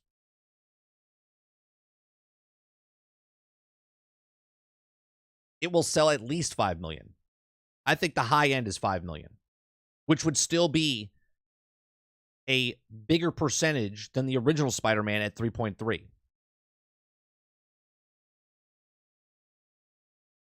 Titan says, going to buy it on sale. You're not allowed to buy it on sale, Behemoth. You have to buy it day one, otherwise it doesn't count. Okay. I don't have a PlayStation 5. I'm waiting until PC. Yeah, I don't have a PlayStation 5, right? So I bought the first one, right? Now, not to say that this happens for everything, but I bought the first one. I'm not going to buy the second one. So I am a fan of Spider-Man that I do not own a PlayStation 5. And if it was on PlayStation 4, they would make a sale off of me because I would buy it for PlayStation 4. But because Spider-Man 2 is only on PlayStation 5, I'm not getting it because I don't own a PlayStation 5. So now I'm a person that was a day one purchaser in that 3.3, and now I'm not, right? So obviously there's going to be people that didn't buy it the first time around, that they are going to buy it this time around. I'm calling it 3.1 million after rounding. You think it's going to sell less than the last one, Silent Warrior? See, I think it still sells more because it's Spider-Man. Spider-Man does good things, right? Like the biggest one at the box office. It's the biggest. It does good stuff, right? It's actually, I think, the #1 selling franchise for PlayStation, right? I think it's like this, then Horizon, then God of War, or God of War Switch, whatever. But Spider-Man is the highest selling franchise for PlayStation. So I can see it at least making the 3.3 back. And then I think because it's the sequel and people are hyped for the second one, that it sells a little bit more.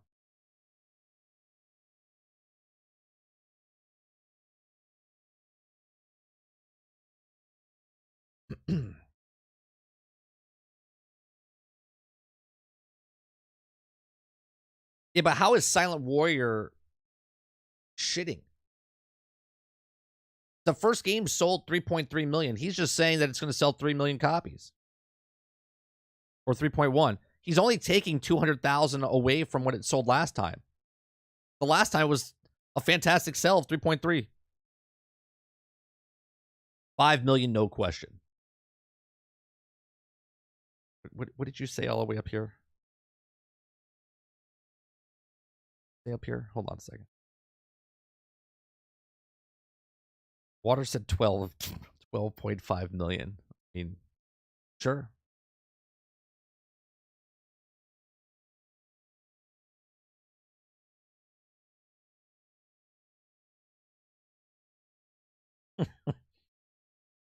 I still can't believe you said. I still can't believe you said 12.5 million, Water.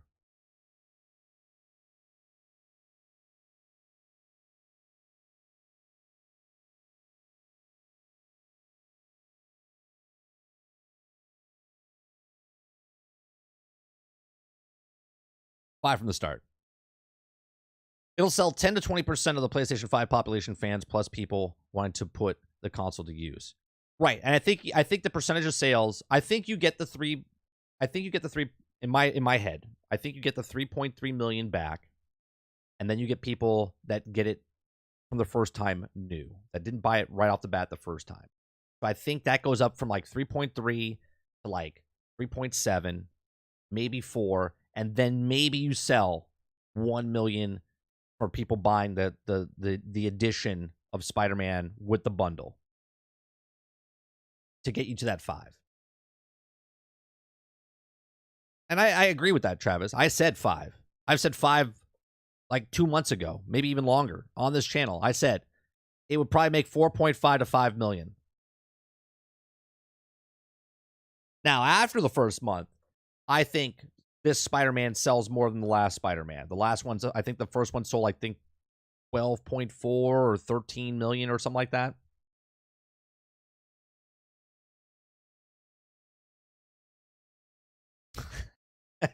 Question, how many PlayStation 5s are still sitting in the garage with the scalpers? I don't know. That'd be funny to find out. They probably sold them all now, I would think, right? Making no margins off of those. Yeah, 40 million first day. Every single person on PlayStation's getting it. Book it. I got you down, Kylo.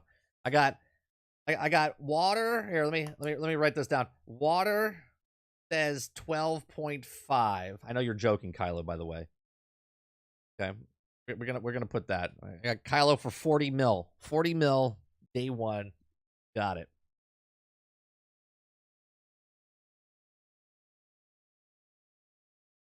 Yeah, they had to move that product afterwards. Brain says in a month. What did you say up here, Brain? Speaking of Starfield, I think New Game Plus is a bad ending. I think there's a definitive ending you can get in one playthrough through requiring doing a lot. Yeah, I think the New Game Plus is like playing the same character and moving it forward and then doing a different path, right? So if you played in my head, like, let's say I only wanted to play the Vanguard mission and then play the main story and then do New Game Plus. And then when I come back in New Game Plus, I play like the Crimson Fleet story and then I play the main story and then I go to New Game Plus. You know what I mean? Like that type of stuff. I think that's the way, maybe that's the way they wanted you to play it. I'm everything. I'm doing everything. I'm going to complete all the stories with everything. And then I'll do the main story. And then I don't know if I'll ever do New Game Plus.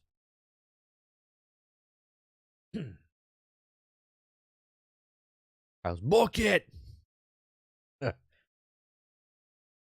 many PlayStation 4s were circulation at the time of Spider-Man 1 release?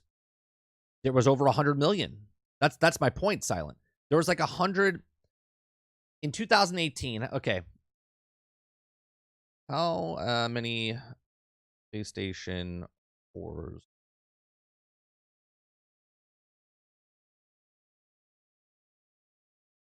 $91 million. 91 million. As of December of 2018, over 91 million consoles and more, okay, for PlayStation. So 91 million. So from 2018 to when the PlayStation 5 came out, it went up to 122 million. So 91 million people had a PlayStation 4, and 3.3 bought it month one.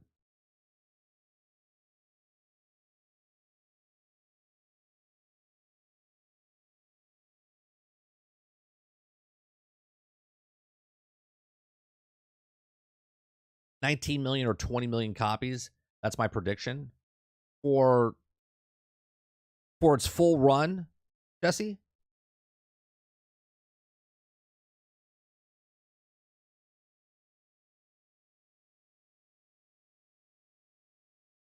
Like from years from now, you think the total will be 19 to 20 million?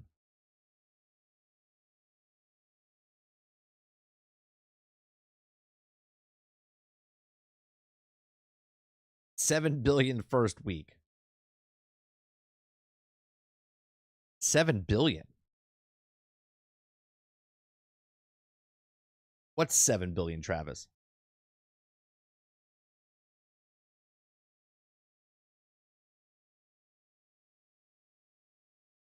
How much is Spider-Man going for?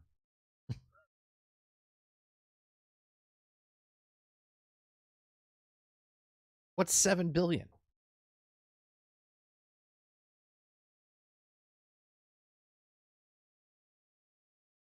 All buy it on sale.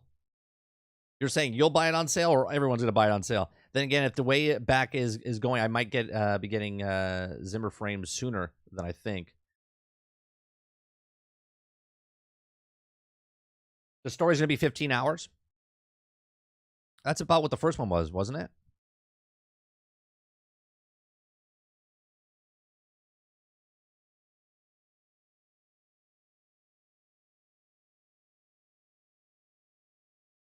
Yeah, the first one was 17 hours.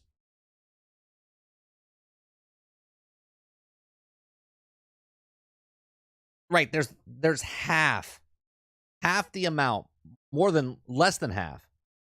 Right? 91 million units were out there for PlayStation 4, and then 40 million units right now. And let's just say it goes up, right? Let's say it goes half. Let's say it's 45 million.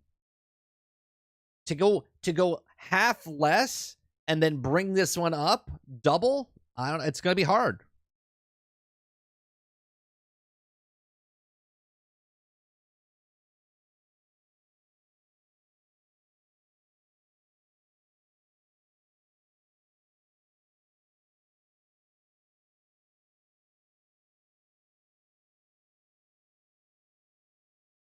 I mean, even if that was the case, Travis, I don't think you're doing your math correctly.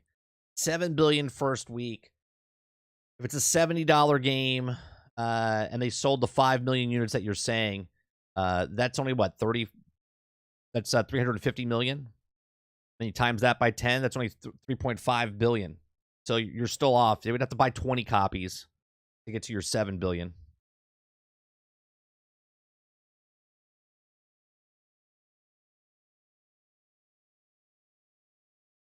15 hours is way too short in my opinion. I think 15 hours is for the main story. I think that's fine.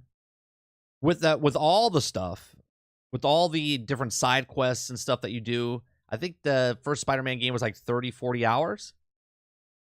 So if you're a person that's just playing the main story, 17 hours, I mean, still bang for your buck. Even if you went to a movie for 17 hours and you had to pay per hour, it's still entertainment. Best entertainment piece is video games. No, God of War Ragnarok was on PlayStation 4 and 5. Yeah, it was both.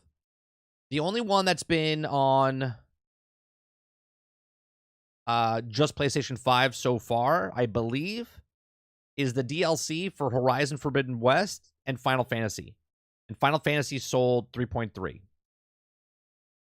It sold the exact same, but Spider-Man sold at 90 million.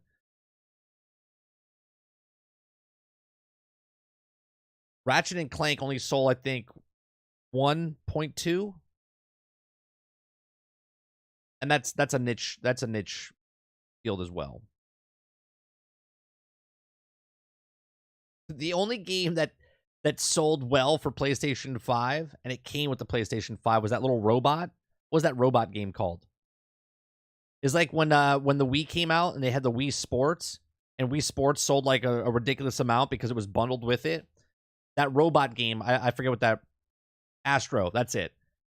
That sold like 40 million because it comes with every PlayStation, doesn't it?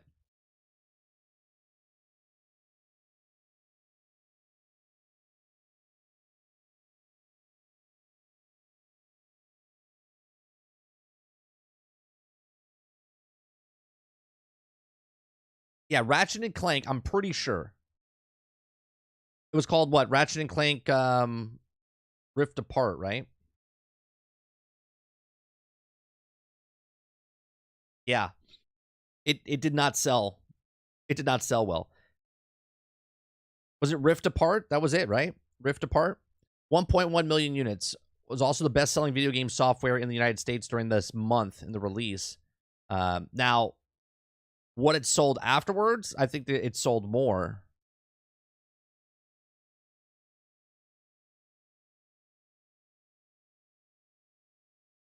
The game has sold over 1. It just says 1.1 as of June.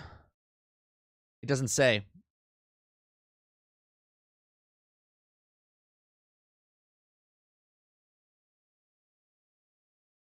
Oh, safe trip. Yeah, 1.1. That's what they keep saying in multiple articles. 1.1, 1.1.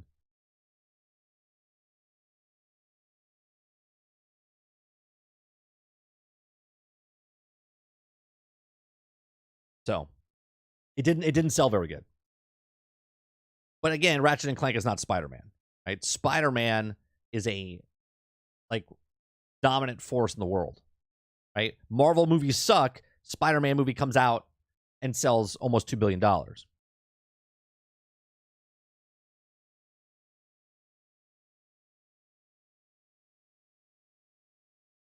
No, Sarge. They're not talking about shutting down the studio for 1.3 million, because the game probably didn't cost them that much. And it's also made by the same company that made Spider-Man. It's made by Insomniac.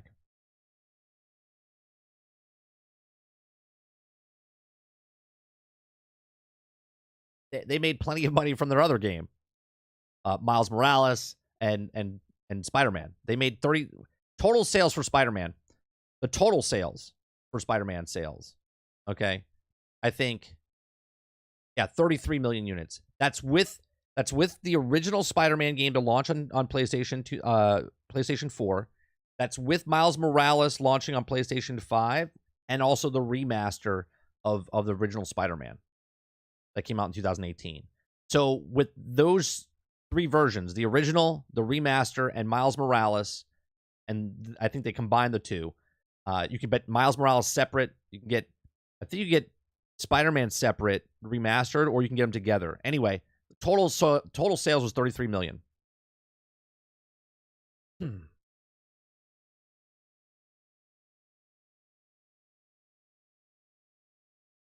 Water thinks it'll sell as much as it did in a year in 1 month, with the player base only at 40 million.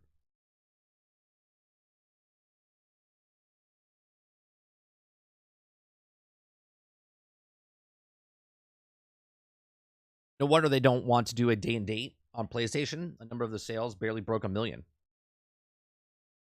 Right. I think Spider-Man 2 will sold first weekend between 1 million and 6 million, depending on the people who bought PlayStation 5. Buy Spider-Man 2 PlayStation 5 bundle comes with PlayStation 5. Sure, but again, to assume that, again, Jesse, math is pretty solid, right? Numbers don't lie. If you had a player base of 91 million that had a PlayStation 4, 91 million people had a PlayStation 4. Spider-Man sold 3.3 million the first month. Okay? To say that all of a sudden that number is going to double when the player base, the opt-in, okay, is half, less than half of what the original number was. Spider-Man 1, 3.3 with 91 opted in. This is 40. I'll give you 45 with the bundle. Okay? To say that all the people that moved over, which is not true because I'm not moving over. I'm not buying a PlayStation 5. Okay? I did buy a PlayStation 4. I was a gift, okay, from my family. They gave me a PlayStation 4 bundle with Spider-Man. Okay? So I wasn't up. I was there when it came out for the bundle. There's are going to be people but I'm not moving up to PlayStation 5. So I'm a sale that's lost, and I'm a huge fan. So how many of those people haven't got their hands on a PlayStation 5 yet? And then out of those people, how many people are brand new people that do have their hand on a PlayStation 5 and are interested in Spider-Man at full price? There's a lot. There's a lot that goes into this. It's not just, oh, it's going to double because it's Spider-Man 2. How many people own the system? How many people are still interested in it? How many people are not playing other games right now that they're interested in, right? How many people that are gamers that own PlayStation and Xbox that might be playing Starfield right now, or might be playing Baldur's Gate if they have a PC, or maybe they're playing Baldur's Gate on PlayStation 5. How many of those people were also people that bought Spider-Man, but they're interested in something else right now?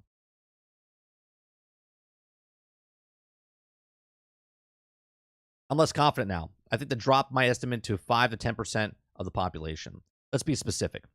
Let's get everyone's pick in a book. Pick the timeline and the numbers sold. Let's get this down. Holiday season will be big for Spider-Man as well. That's not what we're talking about, though, Water. Don't try to move the goalpost to get your 12.5 up for the holidays. Okay? We're talking the first month of Spider-Man.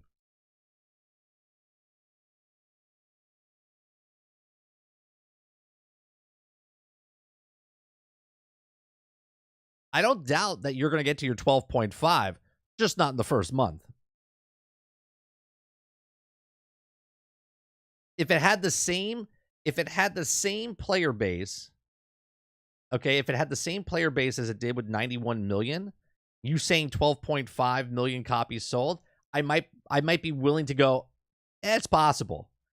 But to have less than half, right? Oh, for sure, Rose. Yeah, I won't argue that point at all. The game itself, I think 8 million sold for. Well, it's hard to say lifetime because Spider-Man sales before the remaster, right? Spider-Man sales 2018 to when did the system come out? 2020 or 2021? When did Miles Morales come out? 2020, right?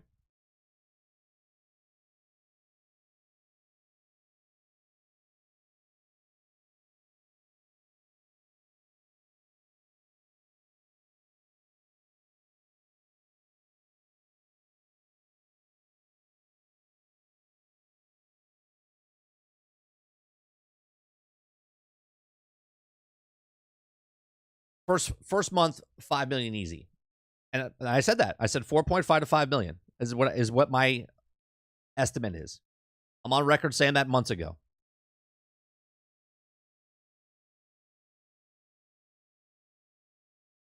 Silent says 3.1, opinion not changed. That's my question for 30, Dave. What question? 20 million lifetime?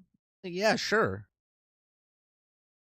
Also, wasn't there information showing most people buy COD only PlayStation, the only game that they play? So take a huge chunk off of that. Yeah, what they say, 1 million people. 1 million people that have a PlayStation only play Call of Duty.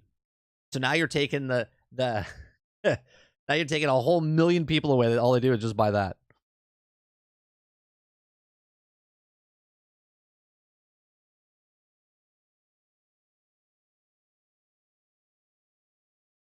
By Sony guy's standard, Ratchet and Clank ripped apart is a failure.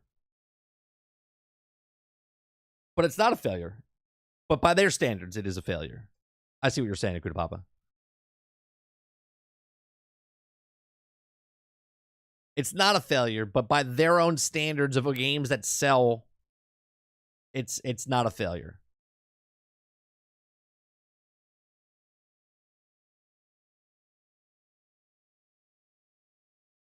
Let's be honest. It will sell especially a lot, especially since 30 will buy a PlayStation 5 for Gran Turismo and Spider-Man 2. Now, I'm not a big Gran Turismo guy. And I've said this on record too. I'm not buying a PlayStation 5 to get Spider-Man. I'm not. I can't justify spending $500, $580, right? $500 and then with taxes and the game or whatever the hell it is, okay, to get just to play Spider-Man. Now, if I had the system and I had that stuff, then I could say yeah.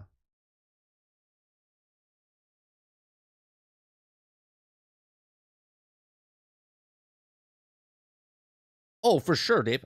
I'm not like that. I say how it is. We look at certain games, like if it's a AAA game, it needs to sell a couple of million, right? If it's not a AAA game, it doesn't need to sell a couple of million. It only needs to sell a couple 100,000, right? It all depends on what the game is. Like, for instance, if Grand Theft Auto 6 came out and sold 1 million units, that's a bomb, right? That's an absolute failure. If it sells less than 10 million, that's a fail.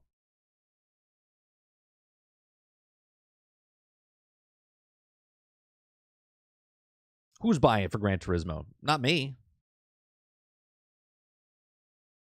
The game did amazing. I haven't played the second one. Too many other better games, cough cough Starfield, to spend hours in. Right, and that's another thing, right? If you're just a PlayStation guy and you don't own any other system, you could still be playing Baldur's Gate 3 that just came out, right? You could just be playing another game that's out there. Sure. You might be a Spider-Man fan, and you're like, you know what? I'm going to stop playing this. I'm going to play this. But there's so many games coming out, or so many games in people's backlogs, that for someone to buy it day one doesn't need to happen anymore. They're like, I'll just buy it later when it's on sale. So you're talking like day one, pre-order, day one, week one. Those are diehard fans. But there's still the diehard fans like myself. I don't own a PlayStation 5. If it was on PlayStation 4, it's a day one buy for me. Okay? Day one buy for me. But because it's only on PlayStation 5, I'm not buying it.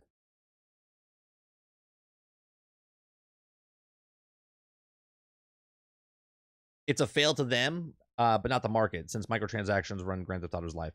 Sure, Sarge, but yeah, if fundamentally, if the game costs $2 billion and they only make 1 million copies sold, that's a bomb. That's a loss. Obviously, that's not going to happen. I'm just trying to give an example. If they class 2 million for Starfield as a failure, then a number of PlayStation 5 games failed week one. Yeah, well, what's good for the goose is not good for the gander. They can say this game failed because it didn't sell.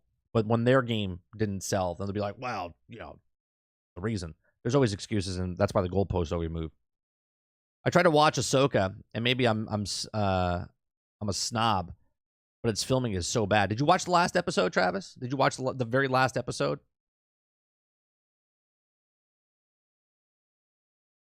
You got to remember it's television. So the the special effects and stuff like that, I give them a pass for like television type stuff. Episode 3. Episode 5, in my opinion, if you first of all, before I say my next statement, have you seen or watched the Clone Wars, and or all the Clone Wars, and have you seen Rebels? All of Rebels?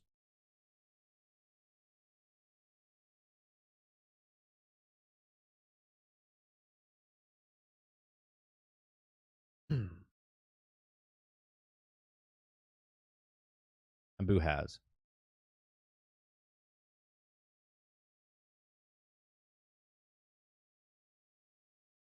I want to hear what Travis says, if he's watched them or not.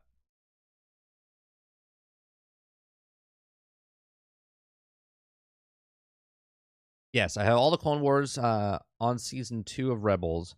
But go ahead and chant. Okay, I'm not gonna ruin anything for you. I'm not gonna spoil anything.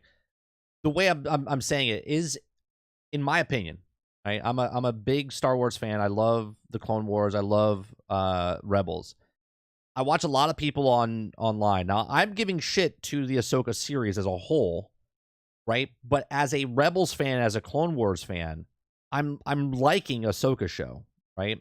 I'm liking the Ahsoka show, and I love this last episode. Okay, love this last episode. And what I'm saying here is that I'm not happy with what they're doing in Ahsoka's episodes 1, 2, and 3.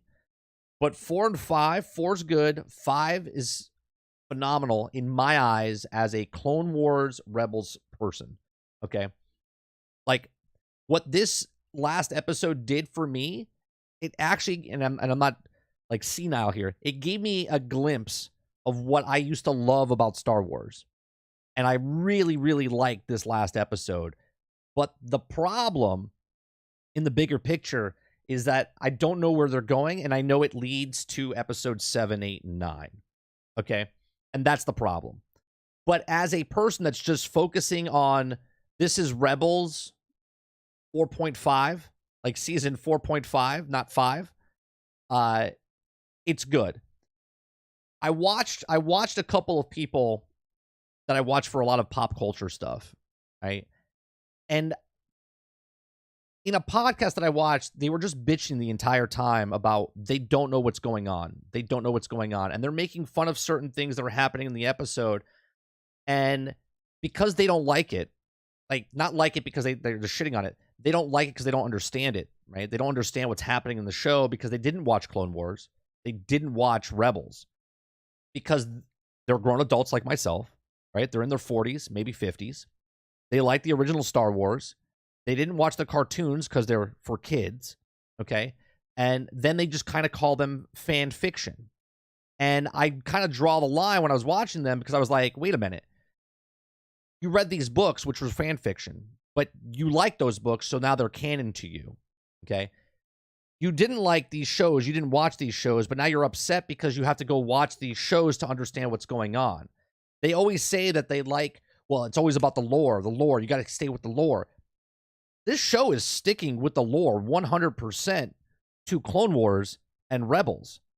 Now, it's not my fault that you didn't watch those shows because you thought they were for children, okay?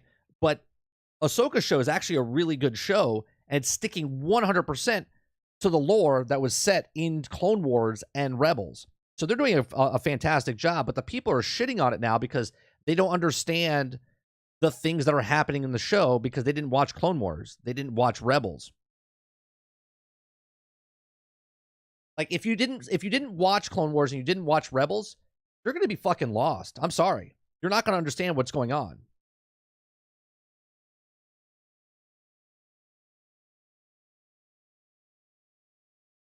Kylo says 4 and 5 are fantastic. Yes, I have all the Clone Wars in season 2. Okay, I've loved episode 5. Episode 5 is probably my favorite Star Wars show moment. Like what they did in episode 5 and how they transitioned it from a cartoon to a live action. I absolutely loved it. I was like, oh, this is great. This is absolutely great. If you're an outsider, though, and you didn't see any of it, you're like, what's going on right now? This doesn't make any sense because you're coming from 4, 5, 6, 1, 2, 3, right? and then 7, 8, 9, and now you're watching this, or maybe you watch a couple of episodes of Mando, and you're like, well, I don't understand. Why is there whales? There's a lot of fan service callbacks in episode 5. Oh, for sure. Call It Outlaws sells 8 million, and those are just from 30. Go back and listen to the music in episode 5. It's really, really good. Yeah, no, it's a really, really good episode.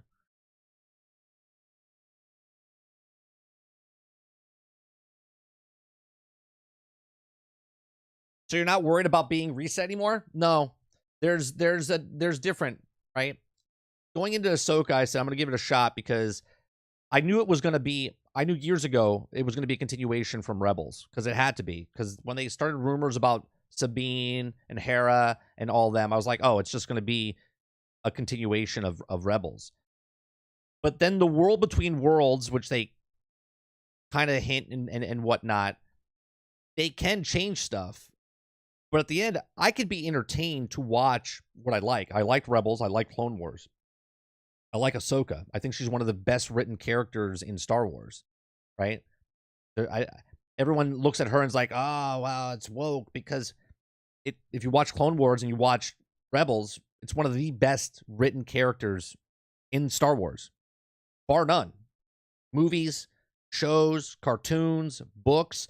She's one of the best written characters, and the growth from her character. And what they did in this episode to link her, okay, back to when she was younger. It's done great. It's done great. We got 3 episodes left. We don't know where it's going. Really bad pacing. Oh, it's slow as hell. The pacing is 100% slow. We're watching a movie. You're over a halfway point and still lost, and that's kind of bad. Absolutely. Right? One, I like it more. Right, as a show itself, it's a bad slow show. It is. The pacing is absolutely horrendous. Right, the choreograph for the fights earlier in episodes 1, 2, and 3, not great. The bits and pieces about Ahsoka and Sabine and Hera, about the characters from Rebels, is good. Right, the storytelling is good. It's just so slow, and that's because it's television. They're trying to link it to the movies. Right? And it's just so slow because instead of making it just a movie, they're making it into 8 episodes and they're just dragging stuff out. Like, there could be 15 minutes of each show just cut out of just slow, drawn out scenes of them walking somewhere, or talking, or just staring at something. It's just like, holy Christ. 100% they could do better with the pacing. I think I'm bringing Yuuzhan Vong into the lore. I feel like the Zeffo, also enemy Zeffo, has also left the galaxy to get away from them or something. Yeah. I enjoy both the shows, but yeah, the whole animation equals kids argument is beyond stupid to me. These are the same people, though, Travis, that hate cartoons because they're children, but they watch anime. But anime is not all for kids. Most anime is not for kids. You know what I mean? Like, to say because it's a cartoon, it's kiddie, is just ridiculous. Better question is, why not whales? No, Republic Commando would be awesome. I thought they were remaking Republic Commando, aren't they? It's a complaint about the whales. Oh my God, read the lore, watch Rebels. Yeah, it's real easy. They're like, oh, what the fuck are these whales? It's like, well, not one of the best. She is the best. She's likable. The more than you can say about most Star Wars. Just look, Ahsoka's character. Everyone's like always pissed off. They're like, how did Anakin have this hidden Padawan, and where is she in the? They did a perfect job of telling you a story of that Anakin had a Padawan, and the way he turned. Now you have another person to be like, why did he turn? And then where is she in the future of Star Wars, right? In the original Star Wars, she wasn't there. But then they write it away where she's not in the show for reasons. Or in the movies for reasons. And it's perfect. It's perfect. Here's a real question. Why does female characters instantly equal woke? Didn't bother me at all when they announced a new girl in Alan Wake 2. I think it's, I don't know. I don't know that answer. Because I'm not that type of person. I don't look at a girl and go, oh, it's woke. I don't.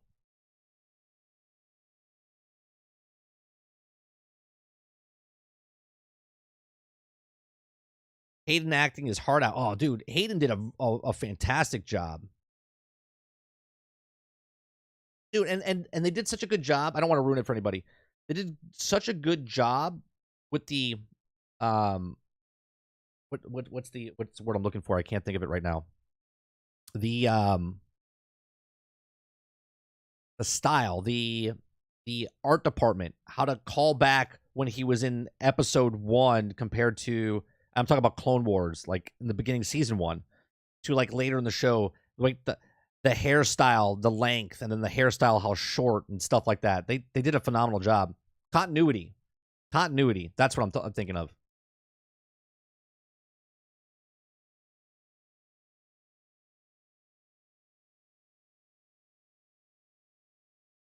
Look at Mass Effect. They did Shepard perfect. She's a woman. She's not a badass because she's a woman. She's a badass because she...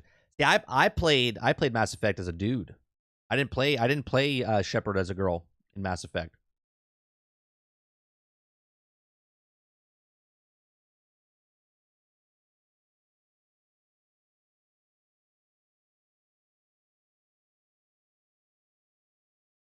Yeah, it was like a spitting image. And the girl that they got to play Ahsoka, younger Ahsoka, which is the same girl that played Gamora in Infinity War, and also I forget what else she played in, but I think she looked great. My only complaint is that they could have casted somebody else, and now obviously on a production value, I understand why they didn't.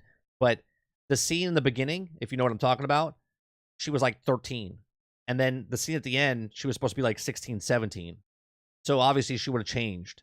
So they could have gotten another actress to look like it, but they were just like, screw it. And they changed the cowl and stuff from when she was younger to when she was older later.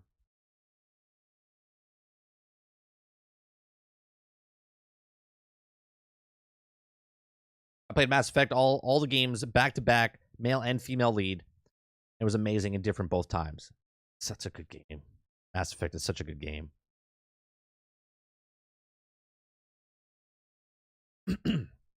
Yeah, and in those type of situations, Abu, I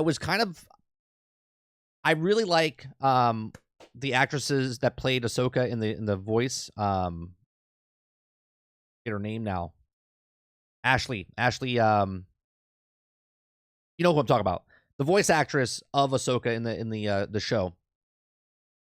I kind of wish they brought her voice back to have her as the young Ahsoka in the live action, like, you know, dub her voice over. But at the same time, I was like, well, if they did that, then they would have to do it to Hayden Christensen's voice, because it's a different voice in the cartoon than it is, because he didn't voice the cartoon. So I was okay with it. So I was like, all right, that's his voice is live action. That's his voice in cartoon. Her live action voice, what would it be?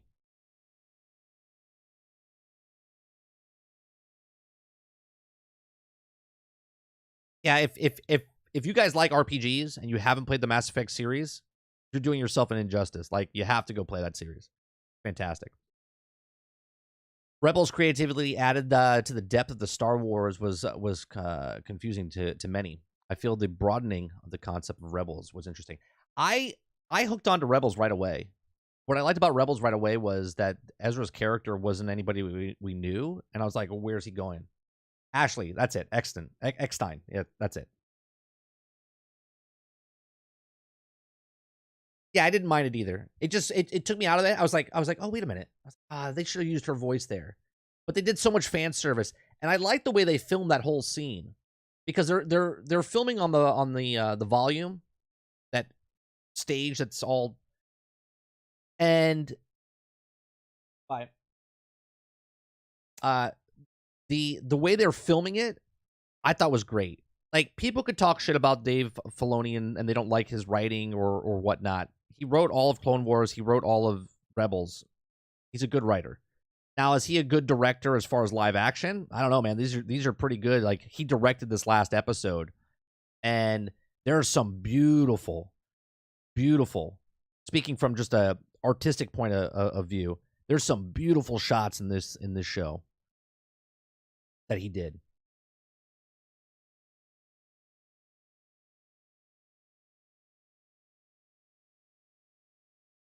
Oh, the aiming's a little bit rough in the first game, but you forget about that.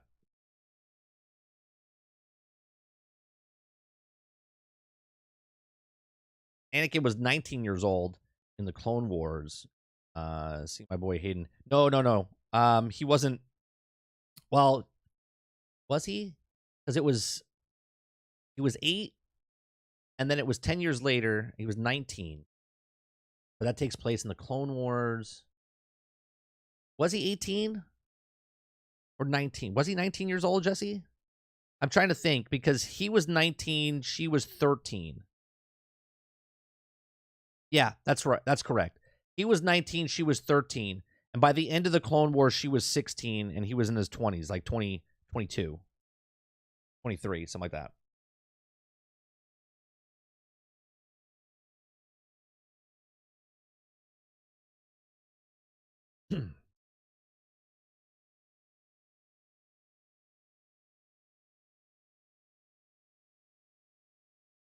Yeah, no, but the Clone Wars was 5 years long, but the when Anakin in episode 1 is 8, and then when you see him in the Clone Wars, he was 18. It was a 10-year gap between 1 and 2, was it not?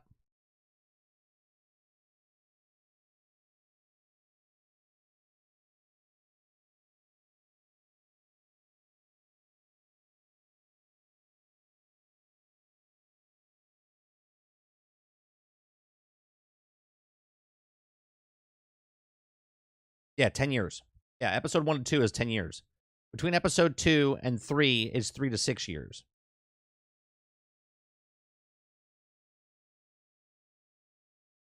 No, he was 8. He was 8 in episode 1, and then he was 18 in episode 2.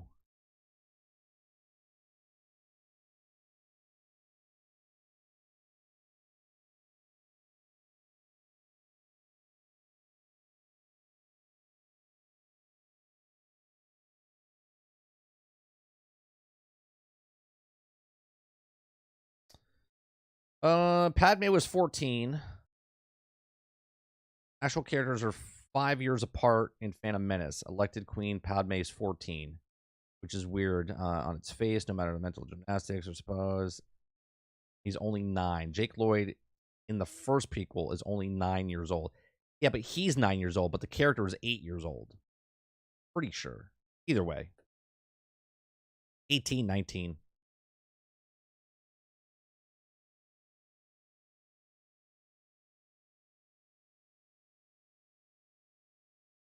How old is Mass Effect now? Still holds up. It is 2011. Oh, wait. Mass Effect 1? Mass Effect 1 came out in 2010, did it not?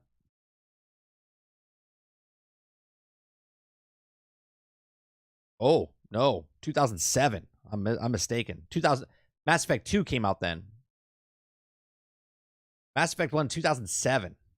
Man. I never played. Mass Effect 2 came out in 2010. See, here's the thing. I played Mass Effect 2 in 2011. I rented it from Gamefly. Right? And as I rented, I was like, oh, what's Mass Effect? And I rented Mass Effect 2, played it for about 3 hours. And then I found out I was like, oh, Mass Effect 2. I was like, oh, there's a Mass Effect 1. And then I found out, and I was like, oh, I stopped playing Mass Effect 2, played Mass Effect 1, went back. So Mass Effect 1 came out in 2007. I didn't play it in 2007. I played it in 2011. So I played it already 3-4 years later. Played enough of Mass Effect 2, and I was like, oh, this is awful with the way it worked. And then I went into Mass Effect 2, and boy, was I not like blown away. I was like, oh my God, I get to continue my character.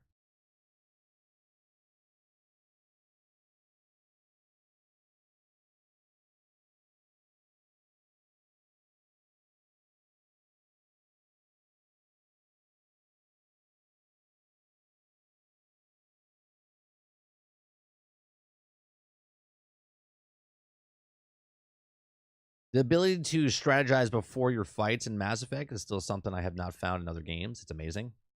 That's such a good game. It is such a good game. Good series, great series.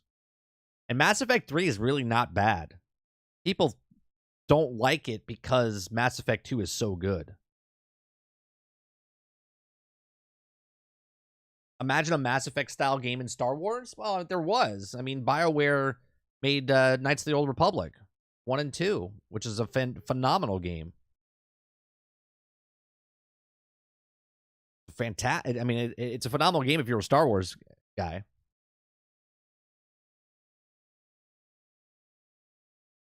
That's why so many people were excited about the remake of it.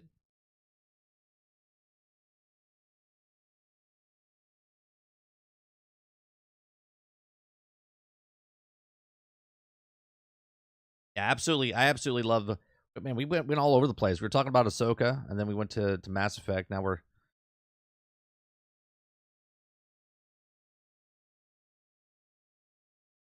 I haven't found any ability in a video games that is satisfying as Bionic in Mass Effect. You played Mass Effect Andromeda, right, Dupless? You played Mass Effect Andromeda. I thought they did a really good job in Mass Effect Andromeda. I loved the world exploration. I loved the multiplayer. I thought the side quests for the companions was great. It was the main story that was bad. Or I should say not as good. But the way they did the powers and stuff in that game was very good.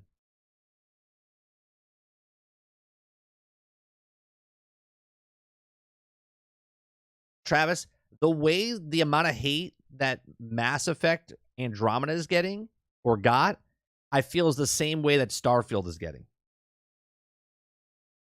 Almost to the T. They blew Mass Effect Andromeda's out of proportion for like the facial animations. We had a playthrough on here and everyone was like, "Why is everyone hating on this game?" I'm like, "I have no idea." Like we had a blast playing through it.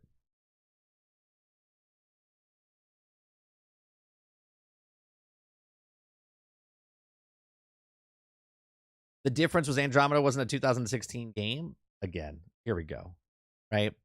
As you start talking about stuff, then you start talking shit again.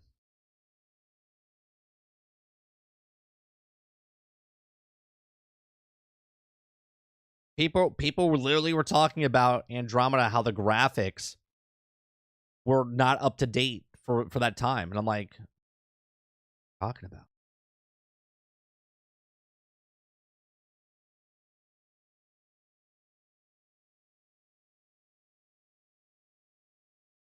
It was all because of this, right?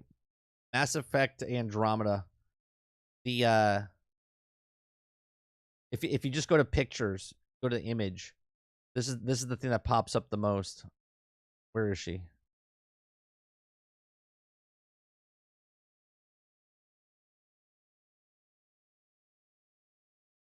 Where's the face? I mean, look at the graphics. Right? Look at the graphics back then, and people were upset. Back then, they were upset. We played a hot chick when we played.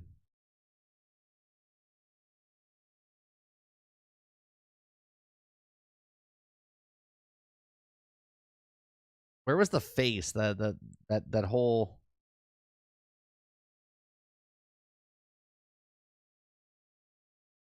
Was it her? Kind of makes me. Starfield makes me want to go play Mass Effect now.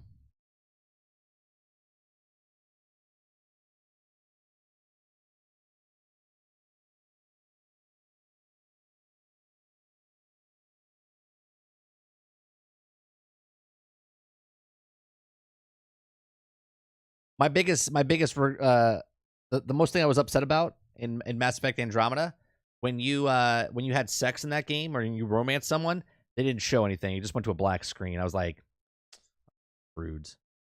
I was like, you prudes. Something I've come to realize and always to try things for yourself because people love to bitch. Oh yeah.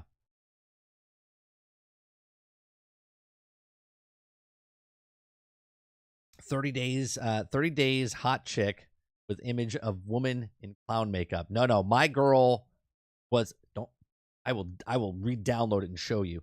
She was gorgeous. She was hot.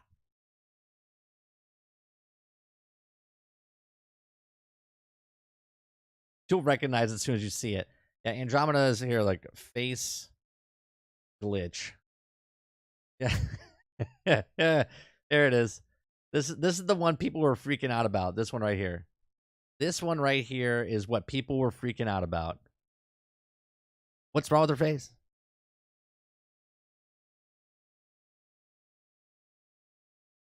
Mass Effect Andromeda. Weird animations won't get fixed with day one patch. Everyone's freaking out.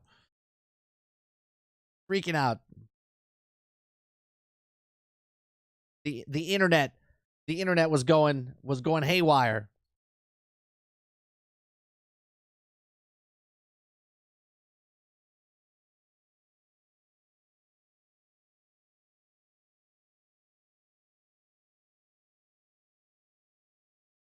Yeah, I'm not gonna re-download it because I don't have to prove it to you. I don't have to prove it to you.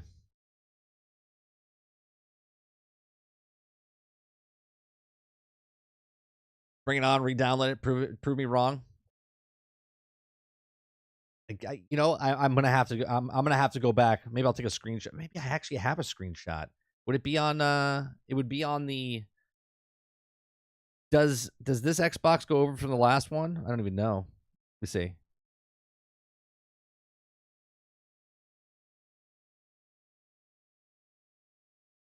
No, it only goes back. It doesn't go back all the way.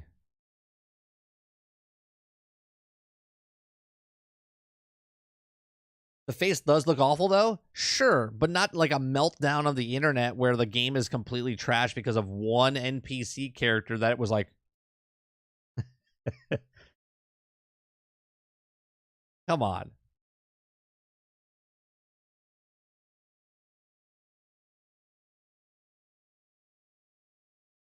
Part of the issue was the purposely made the main character ugly when the people that use the models for them looked fine as is. I swear to God, my character. You know what? We actually might have it.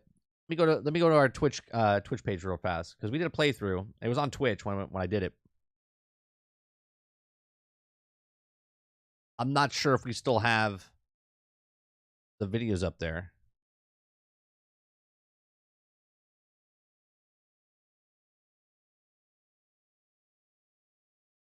Let's see. Clips.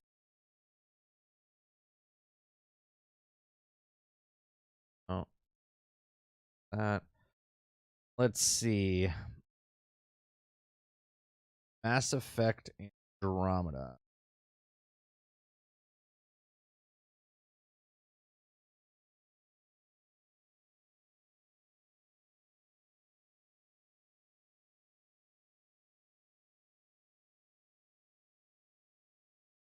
Clips.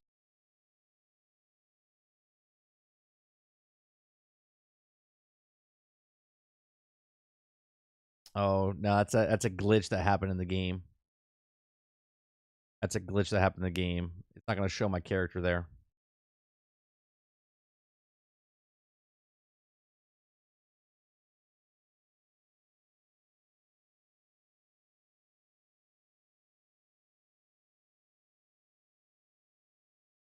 That's back in 2017, right?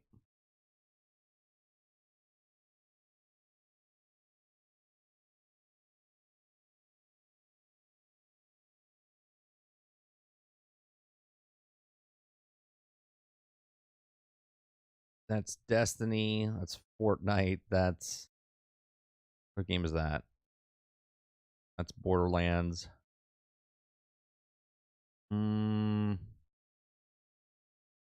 When did it come out?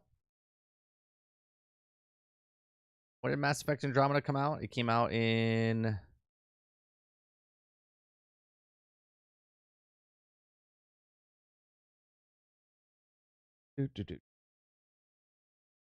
March 17, 2017. All right.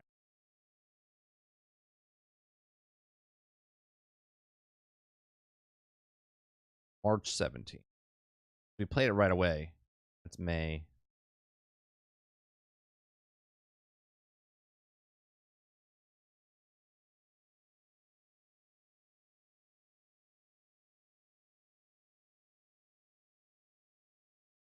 Yeah, I can't find it. That's 16. Yeah, I don't have any clips of it.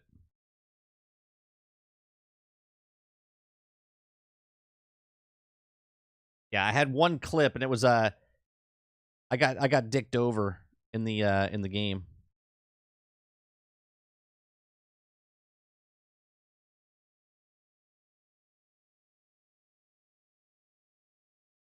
Let's see what this clip was. Any family with you? What is happening right now? My mom died when I was a kid. Never met my father. Heard he was a big time Oh, man. hold on a second. All I know is he gave me his name and nothing else. Are you fucking kidding me right now? Are you fucking kidding me right now? Oh, that's right. I was in a cutscene.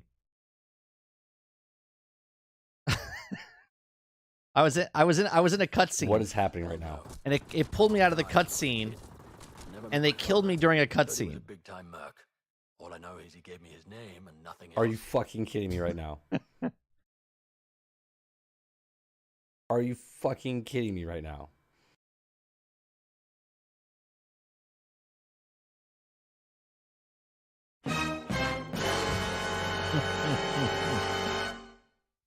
I'm in a cutscene. I'm doing dialogue.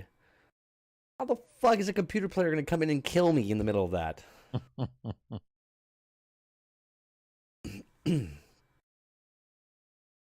Video games. Yeah, during a cutscene, I was in a cutscene, and all of a sudden I started getting hit. It took me out of cutscene. I couldn't shoot, couldn't do anything.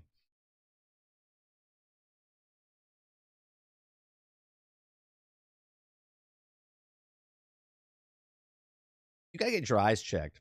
I do not look like Paul Giamatti. But apparently you have some obsession with him, so.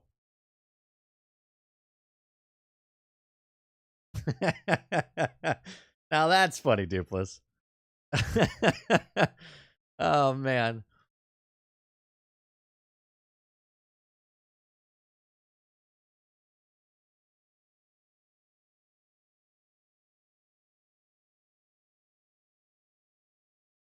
That's funny. Top 10 actors. Oh my god.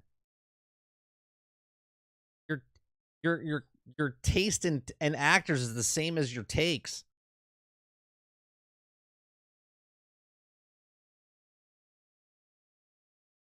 Top 10 actors.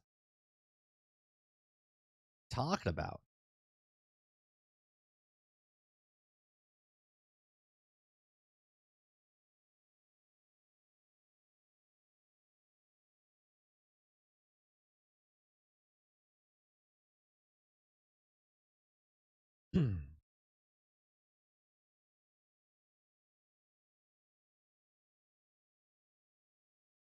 You know, Dupless, I am pissed. That's one of the games I'm pissed about, that I actually liked playing.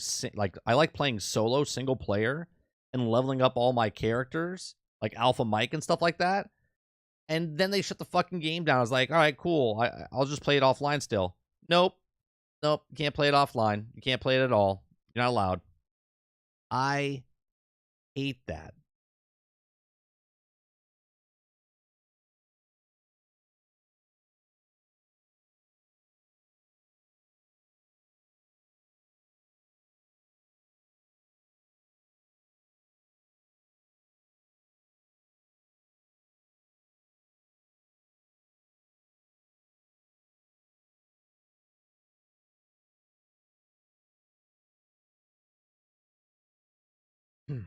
Battleborn is greater than Overwatch? It is. It was a better game. Because it had a single player aspect of the game.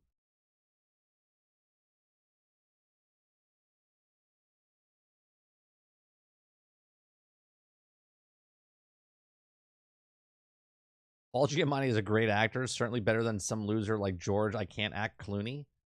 Who brought up Clooney?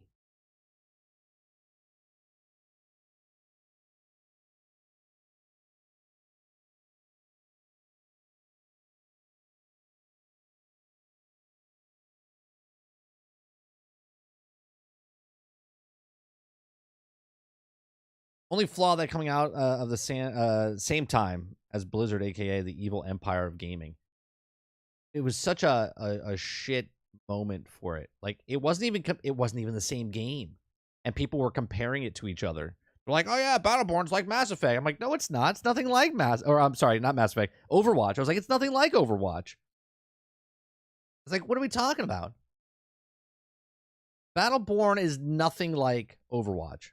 It came out at the exact same time. They're like, they both have guns. They both have characters. Let's compare the two. Wasn't even close. Wasn't even close.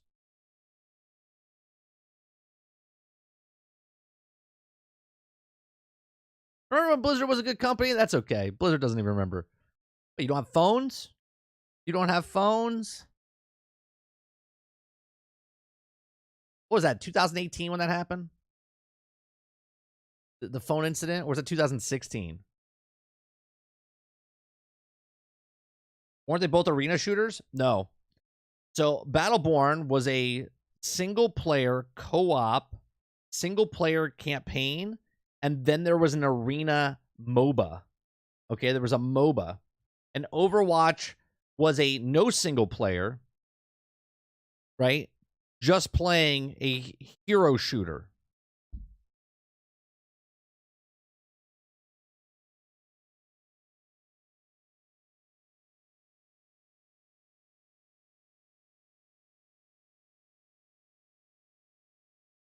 It was absolutely, like, ridiculous.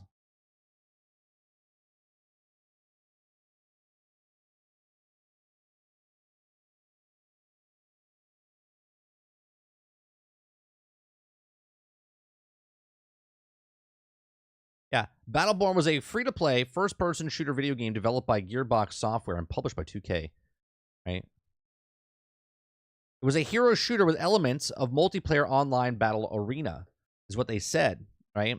But it was like a MOBA with a single player, and you had this unlimited, like, tree that you could make your character better, okay? And every time you went back in, it was resetting it, so it was like a roguelike. Okay, so it was like a roguelike, but as you skill up that match, you would take these XP points, you would throw them into your powers for that round. Then you would die or you complete the round. If you complete your round, which they screwed up in the very beginning, you would lose everything. You wouldn't get any powers. But if you completed it, you would then get the XP and then you would put it into your character. So they had all these characters, and then you would take the character and you would start leveling up. So let's say, during that mission, I was getting better gunplay, and I did like 10% damage and whatnot. Overall, I can make my power up higher. And then when I played the same game, I would do more damage, and then I would add more to it. Anthem was a good game, too. It was the end game that sucked. They didn't have any end game. They wanted a live service game with nothing to do.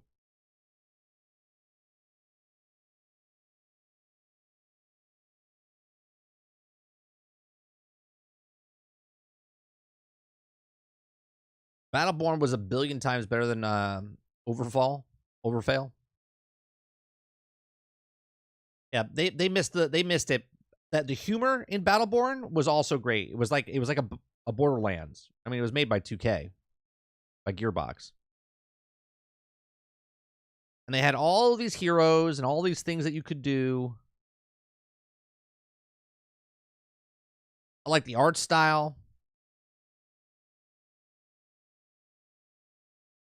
Like you can't even, you can't play it anymore. It doesn't exist. I can do this.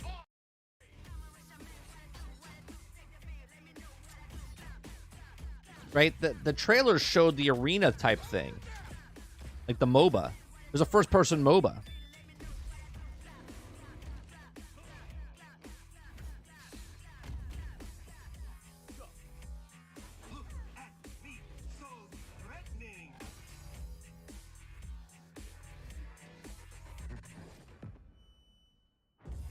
I still have the little figurine of him.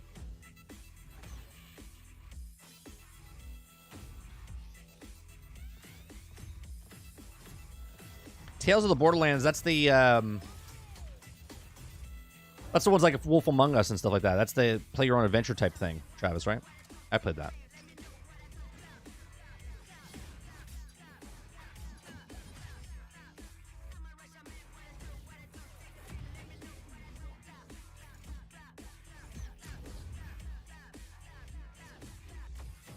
Hey, here, look. Right here.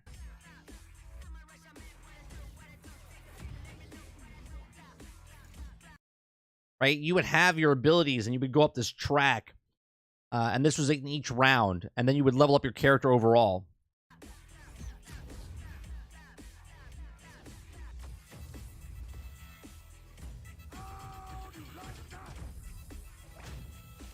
This right here was the game that made me completely wake up from you don't own shit. Right? Play competitive, play solo, play story mode, play co-op, play split screen. It was like it was fantastic, right? 25 different characters you could have played. They could have kept the servers down and you could have just kept playing this game with the solo aspects of it, but nope. Nope. I paid. I have it here. I have it right next to me, right? It's nothing. It's a game that does nothing. I put it in my machine, it does nothing. It's a blank disc. It pisses me off. So pissed about it.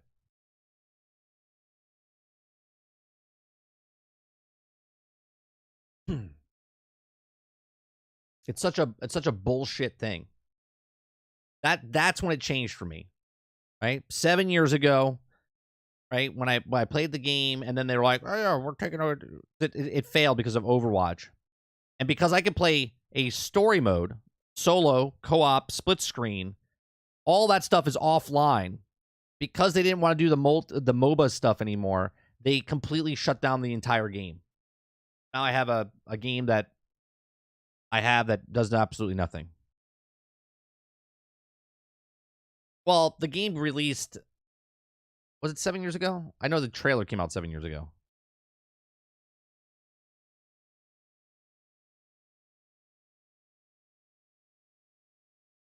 Yeah, 2016. May 3rd, 2016.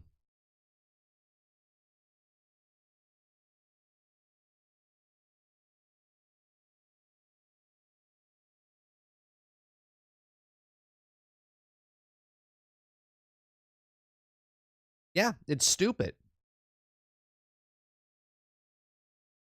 Like, if you're going to take a game down, fine. Just say, okay, you can't play online. Like right now, I could play Transformers, right? I own Transformers. I put Transformers in. I can play the single player aspect of Transformers. I can't play the online version, which makes sense because they don't want to pay for the servers. But how the fuck are you going to shut down a game that has single player that doesn't need to be online in any way, shape, or form, and then completely just shut down the complete and utterly game, the game? Like, what? Like, let me download it.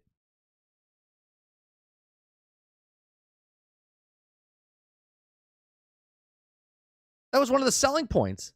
That was one of the selling points. I was like, oh, cool, I can play this offline. That was one of the selling points for Marvel's Avengers, right? I was like, oh, even if they shut it down, I can still play the game 10, 15 years from now if I want to.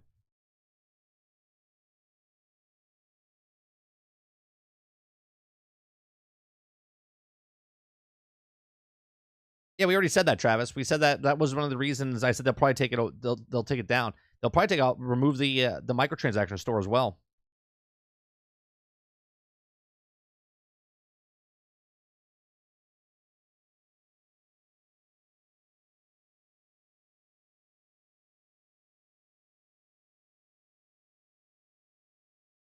And this morning show, I had nothing. I was like, oh, we'll do the Nintendo Direct. And then we just went all over the place.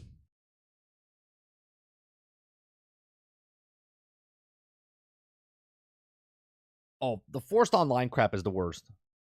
Worst. It's like, oh yeah, we put it's online and you can do all your stats. Like, what's gonna happen in Diablo?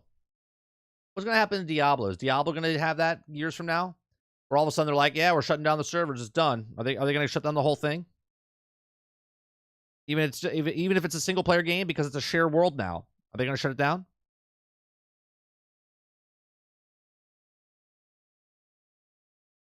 Embu says, I prefer offline mode because I really don't like people. I feel you. I feel you. There's a lot of games I just want to play. I want to play by myself.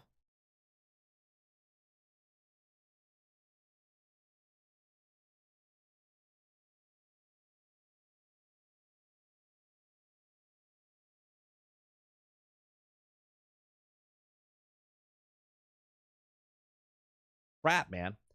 It's crap when you buy something and you can't use it.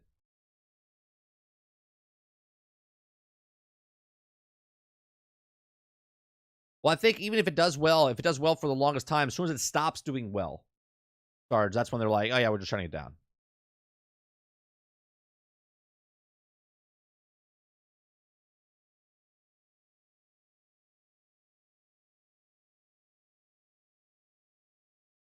Tonight we'll talk about the PlayStation State of Play. That happens at 2 o'clock today, right? 2 o'clock. 2 Pacific. 4. No, 5. 5 o'clock. When does it happen today? State of Play returns today with the look of indie's upcoming releases and the new slice of Helldivers 2 gameplay. Tune in at 2 p.m. Pacific. That's 5 p.m. Yeah, 5 p.m. Eastern. Okay.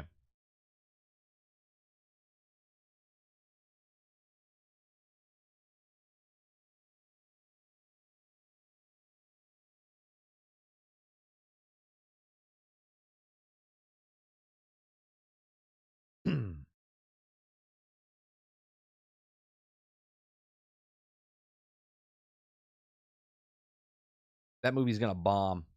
There's an announcement that Lando's Star Wars Lando, whatever, is gonna be, instead of a TV series, it's gonna turn into a movie. That's gonna bomb.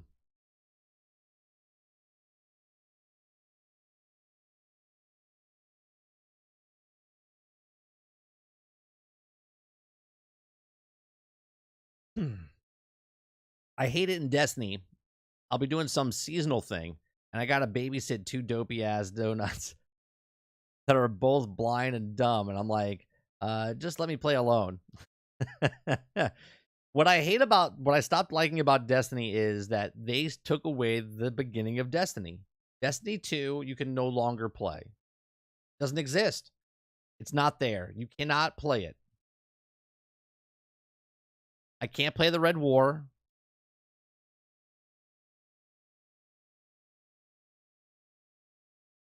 Does that heart thing reaction do anything on mobile? Yeah, it shows me that people are there.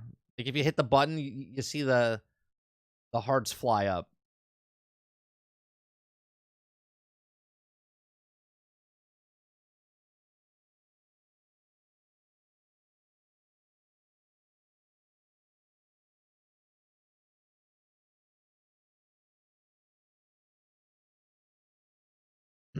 Wanted to show about the sign language. Oh, that's you're talking about the character's name, Travis? Or you're talking about the actress's name?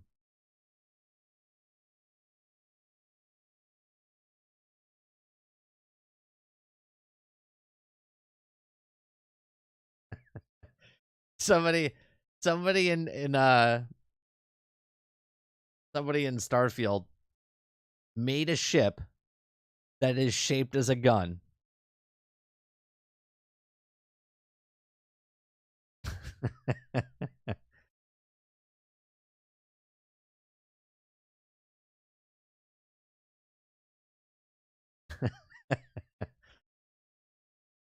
I love the ships people are building. 30 looks like Bungie accidentally leaked the next Destiny trailer. What do you mean accidentally leaked it?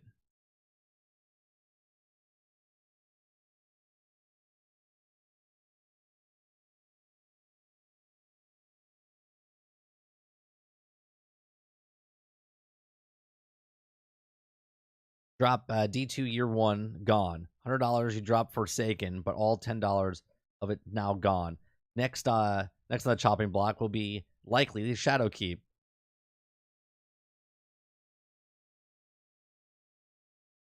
Oh, accidentally. Is that because they want to make people really excited because they charge you $90 more than what they're supposed to?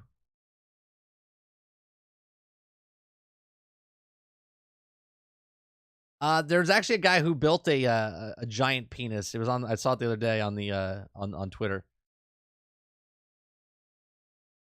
You would think it wouldn't be as much, right? Because if it was a shared world, Dave, then people would build penis ships.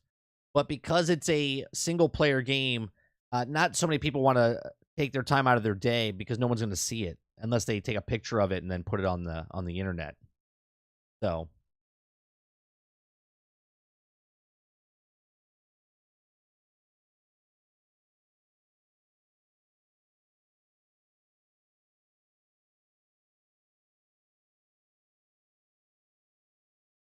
Hundred's gone. Why? Because we won't make it D3. So they got to turn D2 into Frankenstein monster. Well, they don't want to. It's getting too big, is what they said. They said it's getting too big. They can't put all the game in one location. The hard drive is getting too big. They can't do it.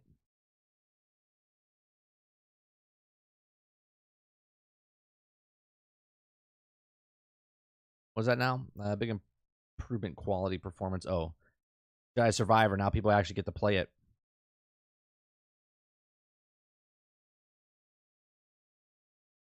Right, it's too big. Can't have a game that's too big.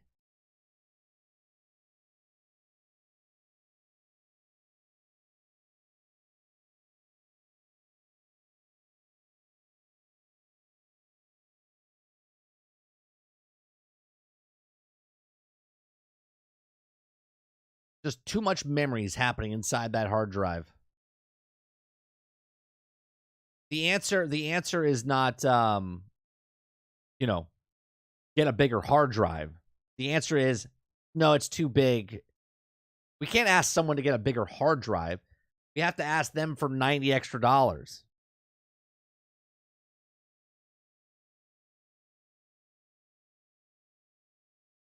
Same 76. I haven't played. It's almost 3 years now, I think. 3 years is the last one I played. Whenever the last the snow one that came out, I forget what that one was called. Light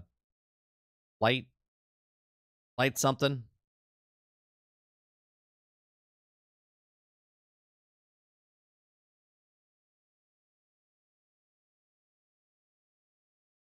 How can a game be 200 gigabytes and have nothing in value in it? Meanwhile, Ark and COD are knocking on the too big door. Right. Lightfall. That's it. Right? Lightfall? Is that the one with the snow?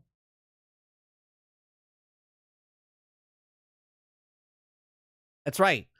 Todd Howard says, get a better PC.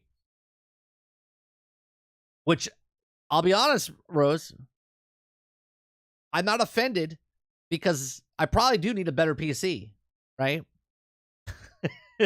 It's the people that have the 4090s and the recommended stuff. They're like, wait a minute. What do you mean? Get a new PC? I have a PC that should run it, right? So that the people getting offended, right? I'm okay with him saying what he said. I would rather that than the company go, yeah, the game's getting too big. We're gonna have to remove some stuff that you can't play anymore, right? I would rather go buy a better machine than you're an idiot. We're gonna have to take stuff away from you because the game's getting too big.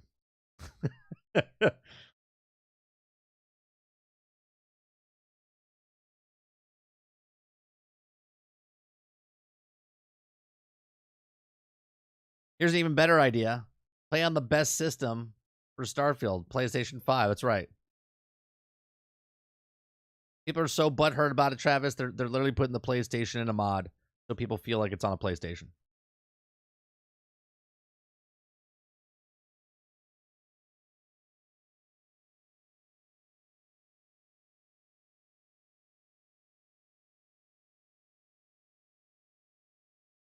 I mean, what are you going to say? Right? The people that are offended that he said get a new system, like you might have to upgrade your system, are people that probably have to upgrade their system.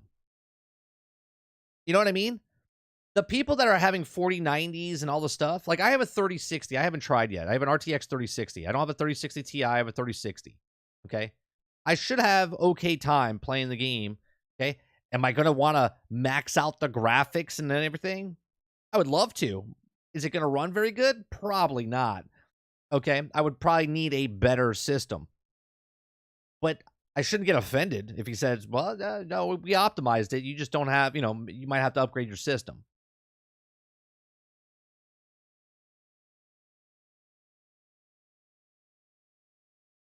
Again, I would rather him say that than game's getting too big. We have to take stuff out of the game, and then like that shit's just between Baldur's Gate 3, Mortal Kombat 1, and Phantom Liberty. My time from now until Spider-Man 2 is taken. Jesus, one of those games, like for me, Travis, Baldur's Gate 3 would take my time till the end of the year, let alone the Spider-Man.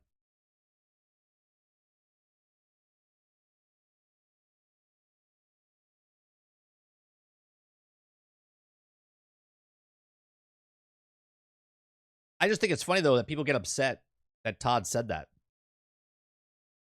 I got a new computer. Do you need a new computer? No? Are you playing Starfield? No? Okay.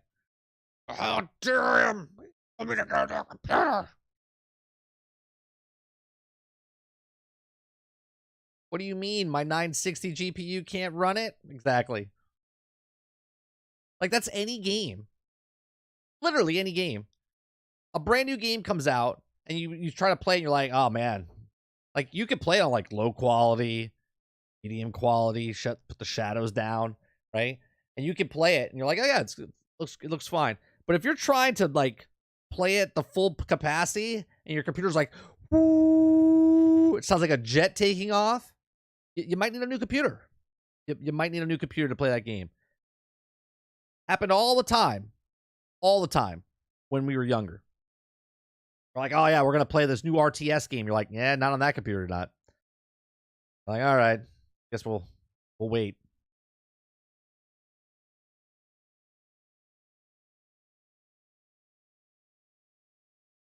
The second you boot up a PC on console, it's obsolete. Yeah. What do you mean? It doesn't run on Windows 98? Yeah, people have like regular hard drives. They don't even have SSDs anymore. They're like, I can't believe it's not running. I know, Sarge. Our whole childhood was like that. We're like, oh, I want to play the new game. We're like, yeah, no, we can't play that right now.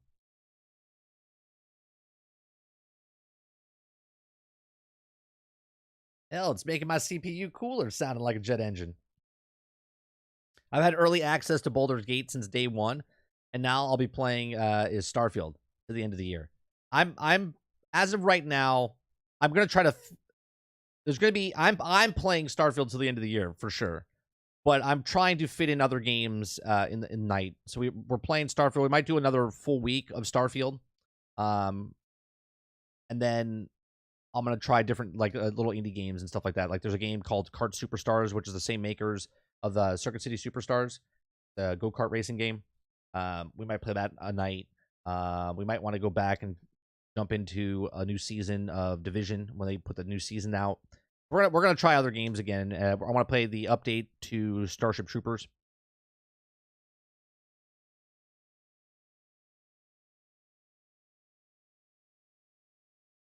Baldur's Gate 3. I'm 30. I'm 25 hours into Baldur's Gate 3, and now starting Act 2. It's insane.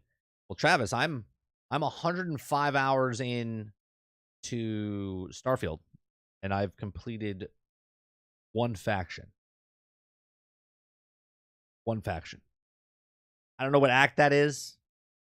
I don't know what that is. All right, but I still have a lot more things to do.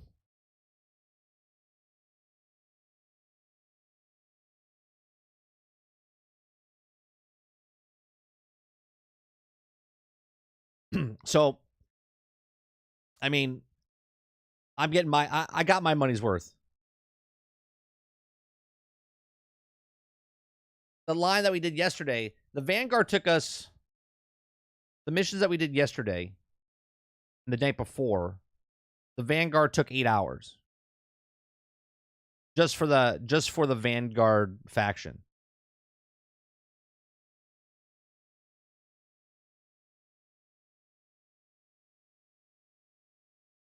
Right.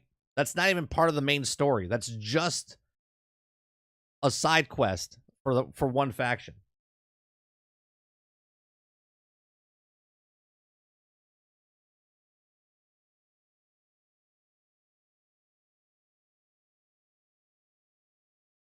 Well, I got a code. I got a code, Travis, for the early access. But what I am gonna do is I'm probably gonna buy it now for PC because I would like to use it for mods. I would love to play that game as a Star Wars game. Put the mods in where everything is Star Wars, or try different things.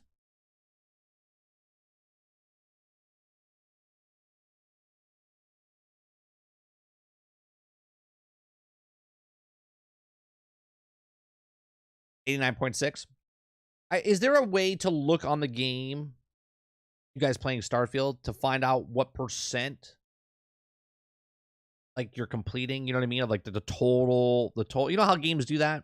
If it's side quests or main quests, is there like a percentage thing?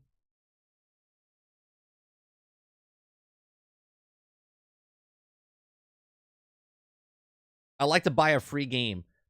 Well, I got a free game because I'm a streamer. And if I didn't get the code because of the streaming, I would have played it on Game Pass, which I paid $10. But because, as Sony Brain here would say, I like to support the devs that I like.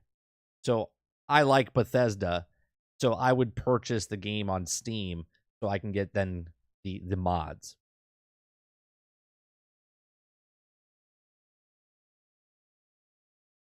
Because they're not going to have the same mods over on Steam as they have. Well, there will be crossover, but there's mods for the Mandalorian outfit, and you can make his ship. So right then and there, Dupless, you can literally have a game of the Mando game.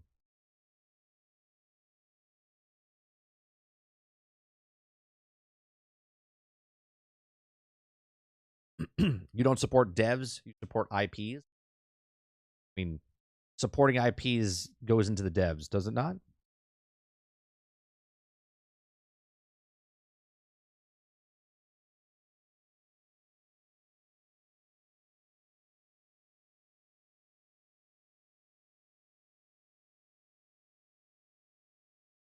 Yeah, but you're still supporting the devs. Regardless if you're specifically supporting them for the devs themselves. Exactly, Dupless.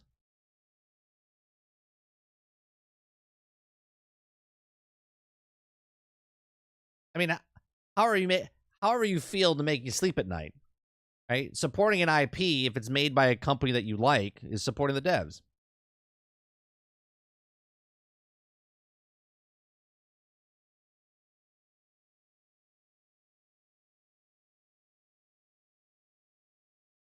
Time is it 1 o'clock almost? Starfield pairs near impossible breadth with classic Bethesda, Semitic physics, magnitude side quests, and Eurogame. Interesting to see a wide range of scores for Starfield. Also worth noting that since early review scores went live on August 31st, September 1st, we haven't seen any more 9s or 10s or even high 8s for the game. But why is that a matter? I don't understand. All games get some sort of bias of people liking it or not liking it for a thing, right? It's amazing to me the amount of hate because a game has had high scores or mid-tier scores, but yet the same people will defend a game that's lower that they like. It doesn't make any sense to me.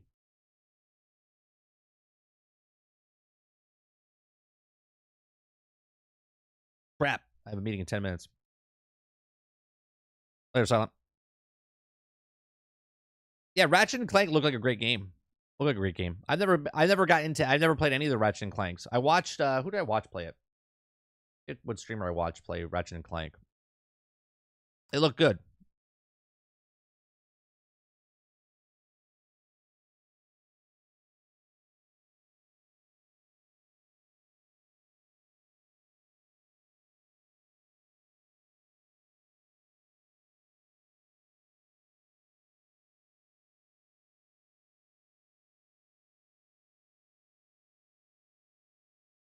Like all these comparisons, like what's happening right now with Gran Turismo and the new Forza Motorsports game, like the comparison of the games. Like if you're a gamer on one platform and you have your game, then what does it matter that this person over here is playing this game that you're not interested in? You know, I just don't understand the mentality.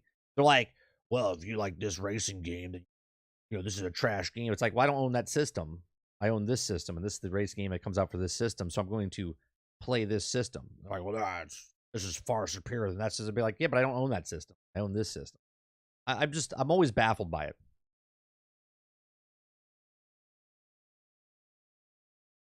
I have to move my base to a super nerd's base planet now, bro. At least I got the practice. The super nerd base. Yeah, I watched that video about the guy saying that this is where you need to go if you want to make a base.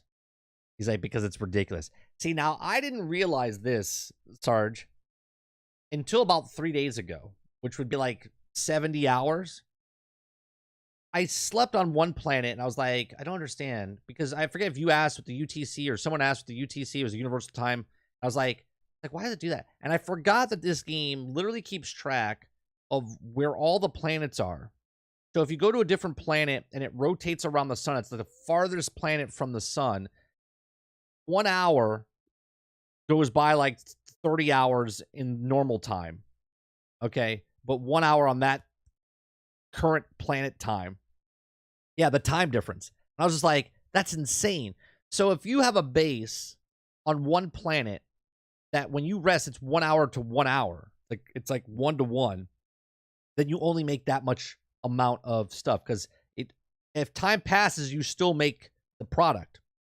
So if you go to a planet that has 1 to 60th hours, right? So when you sleep for 1 hour, 60 hours of regular time goes by, then you get that for 60 hours of development time, like on your planet that you're resourcing on. And I was like, holy Christ, that's amazing. Right, they put that in the game.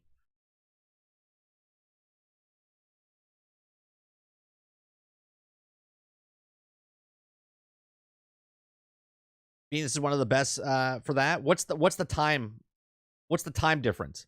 Like when you rest, Silent, how many hours pass in the game?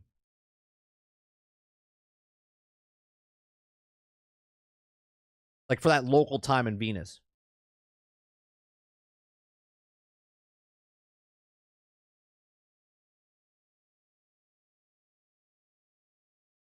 Because that's crazy. 1 hour equals 1 hour equals 2400 or 20, like 1 day.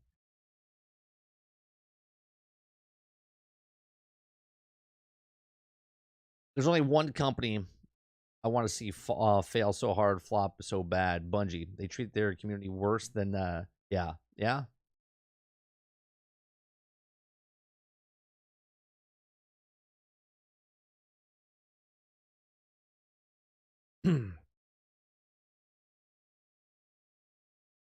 I think this planet that the guy was talking about is 54 hours for every 1 hour you sleep. Blizzard's not closing.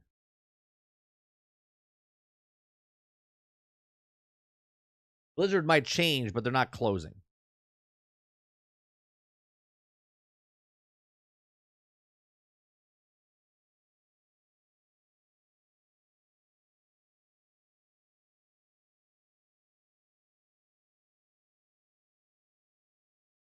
Let a man dream, 30.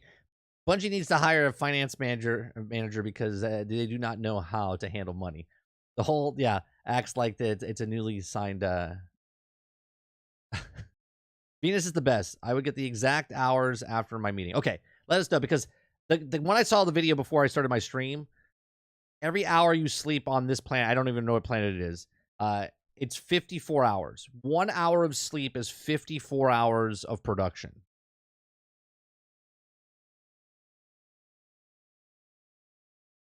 So if you have one that's better than that on Venus...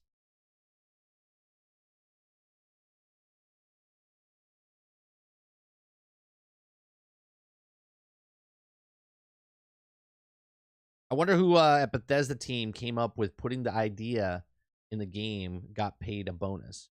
For what, the times? Is that what you're talking about?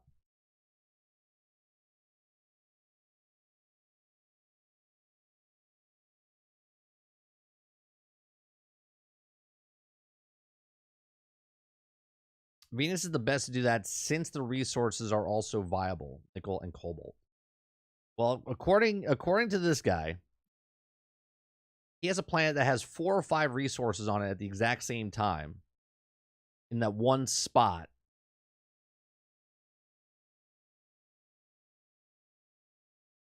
Oh, but Venus is in extreme weather. Oh, that's right. You got to put a skill point there. Rank 3. Oh, man. Yeah, no. This one doesn't need that. Nerd planet. You need no skill points. Yeah.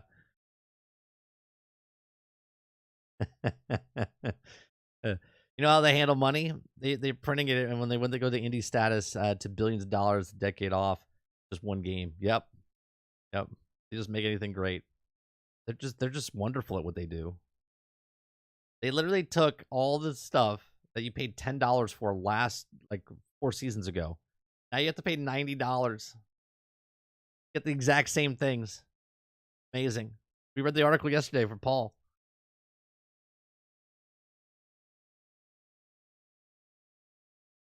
Holy Christ. I just saw something on Twitter. It says, feeling old? Ralph Macchio is now 10 years older than Mr. Miyagi was in Karate Kid.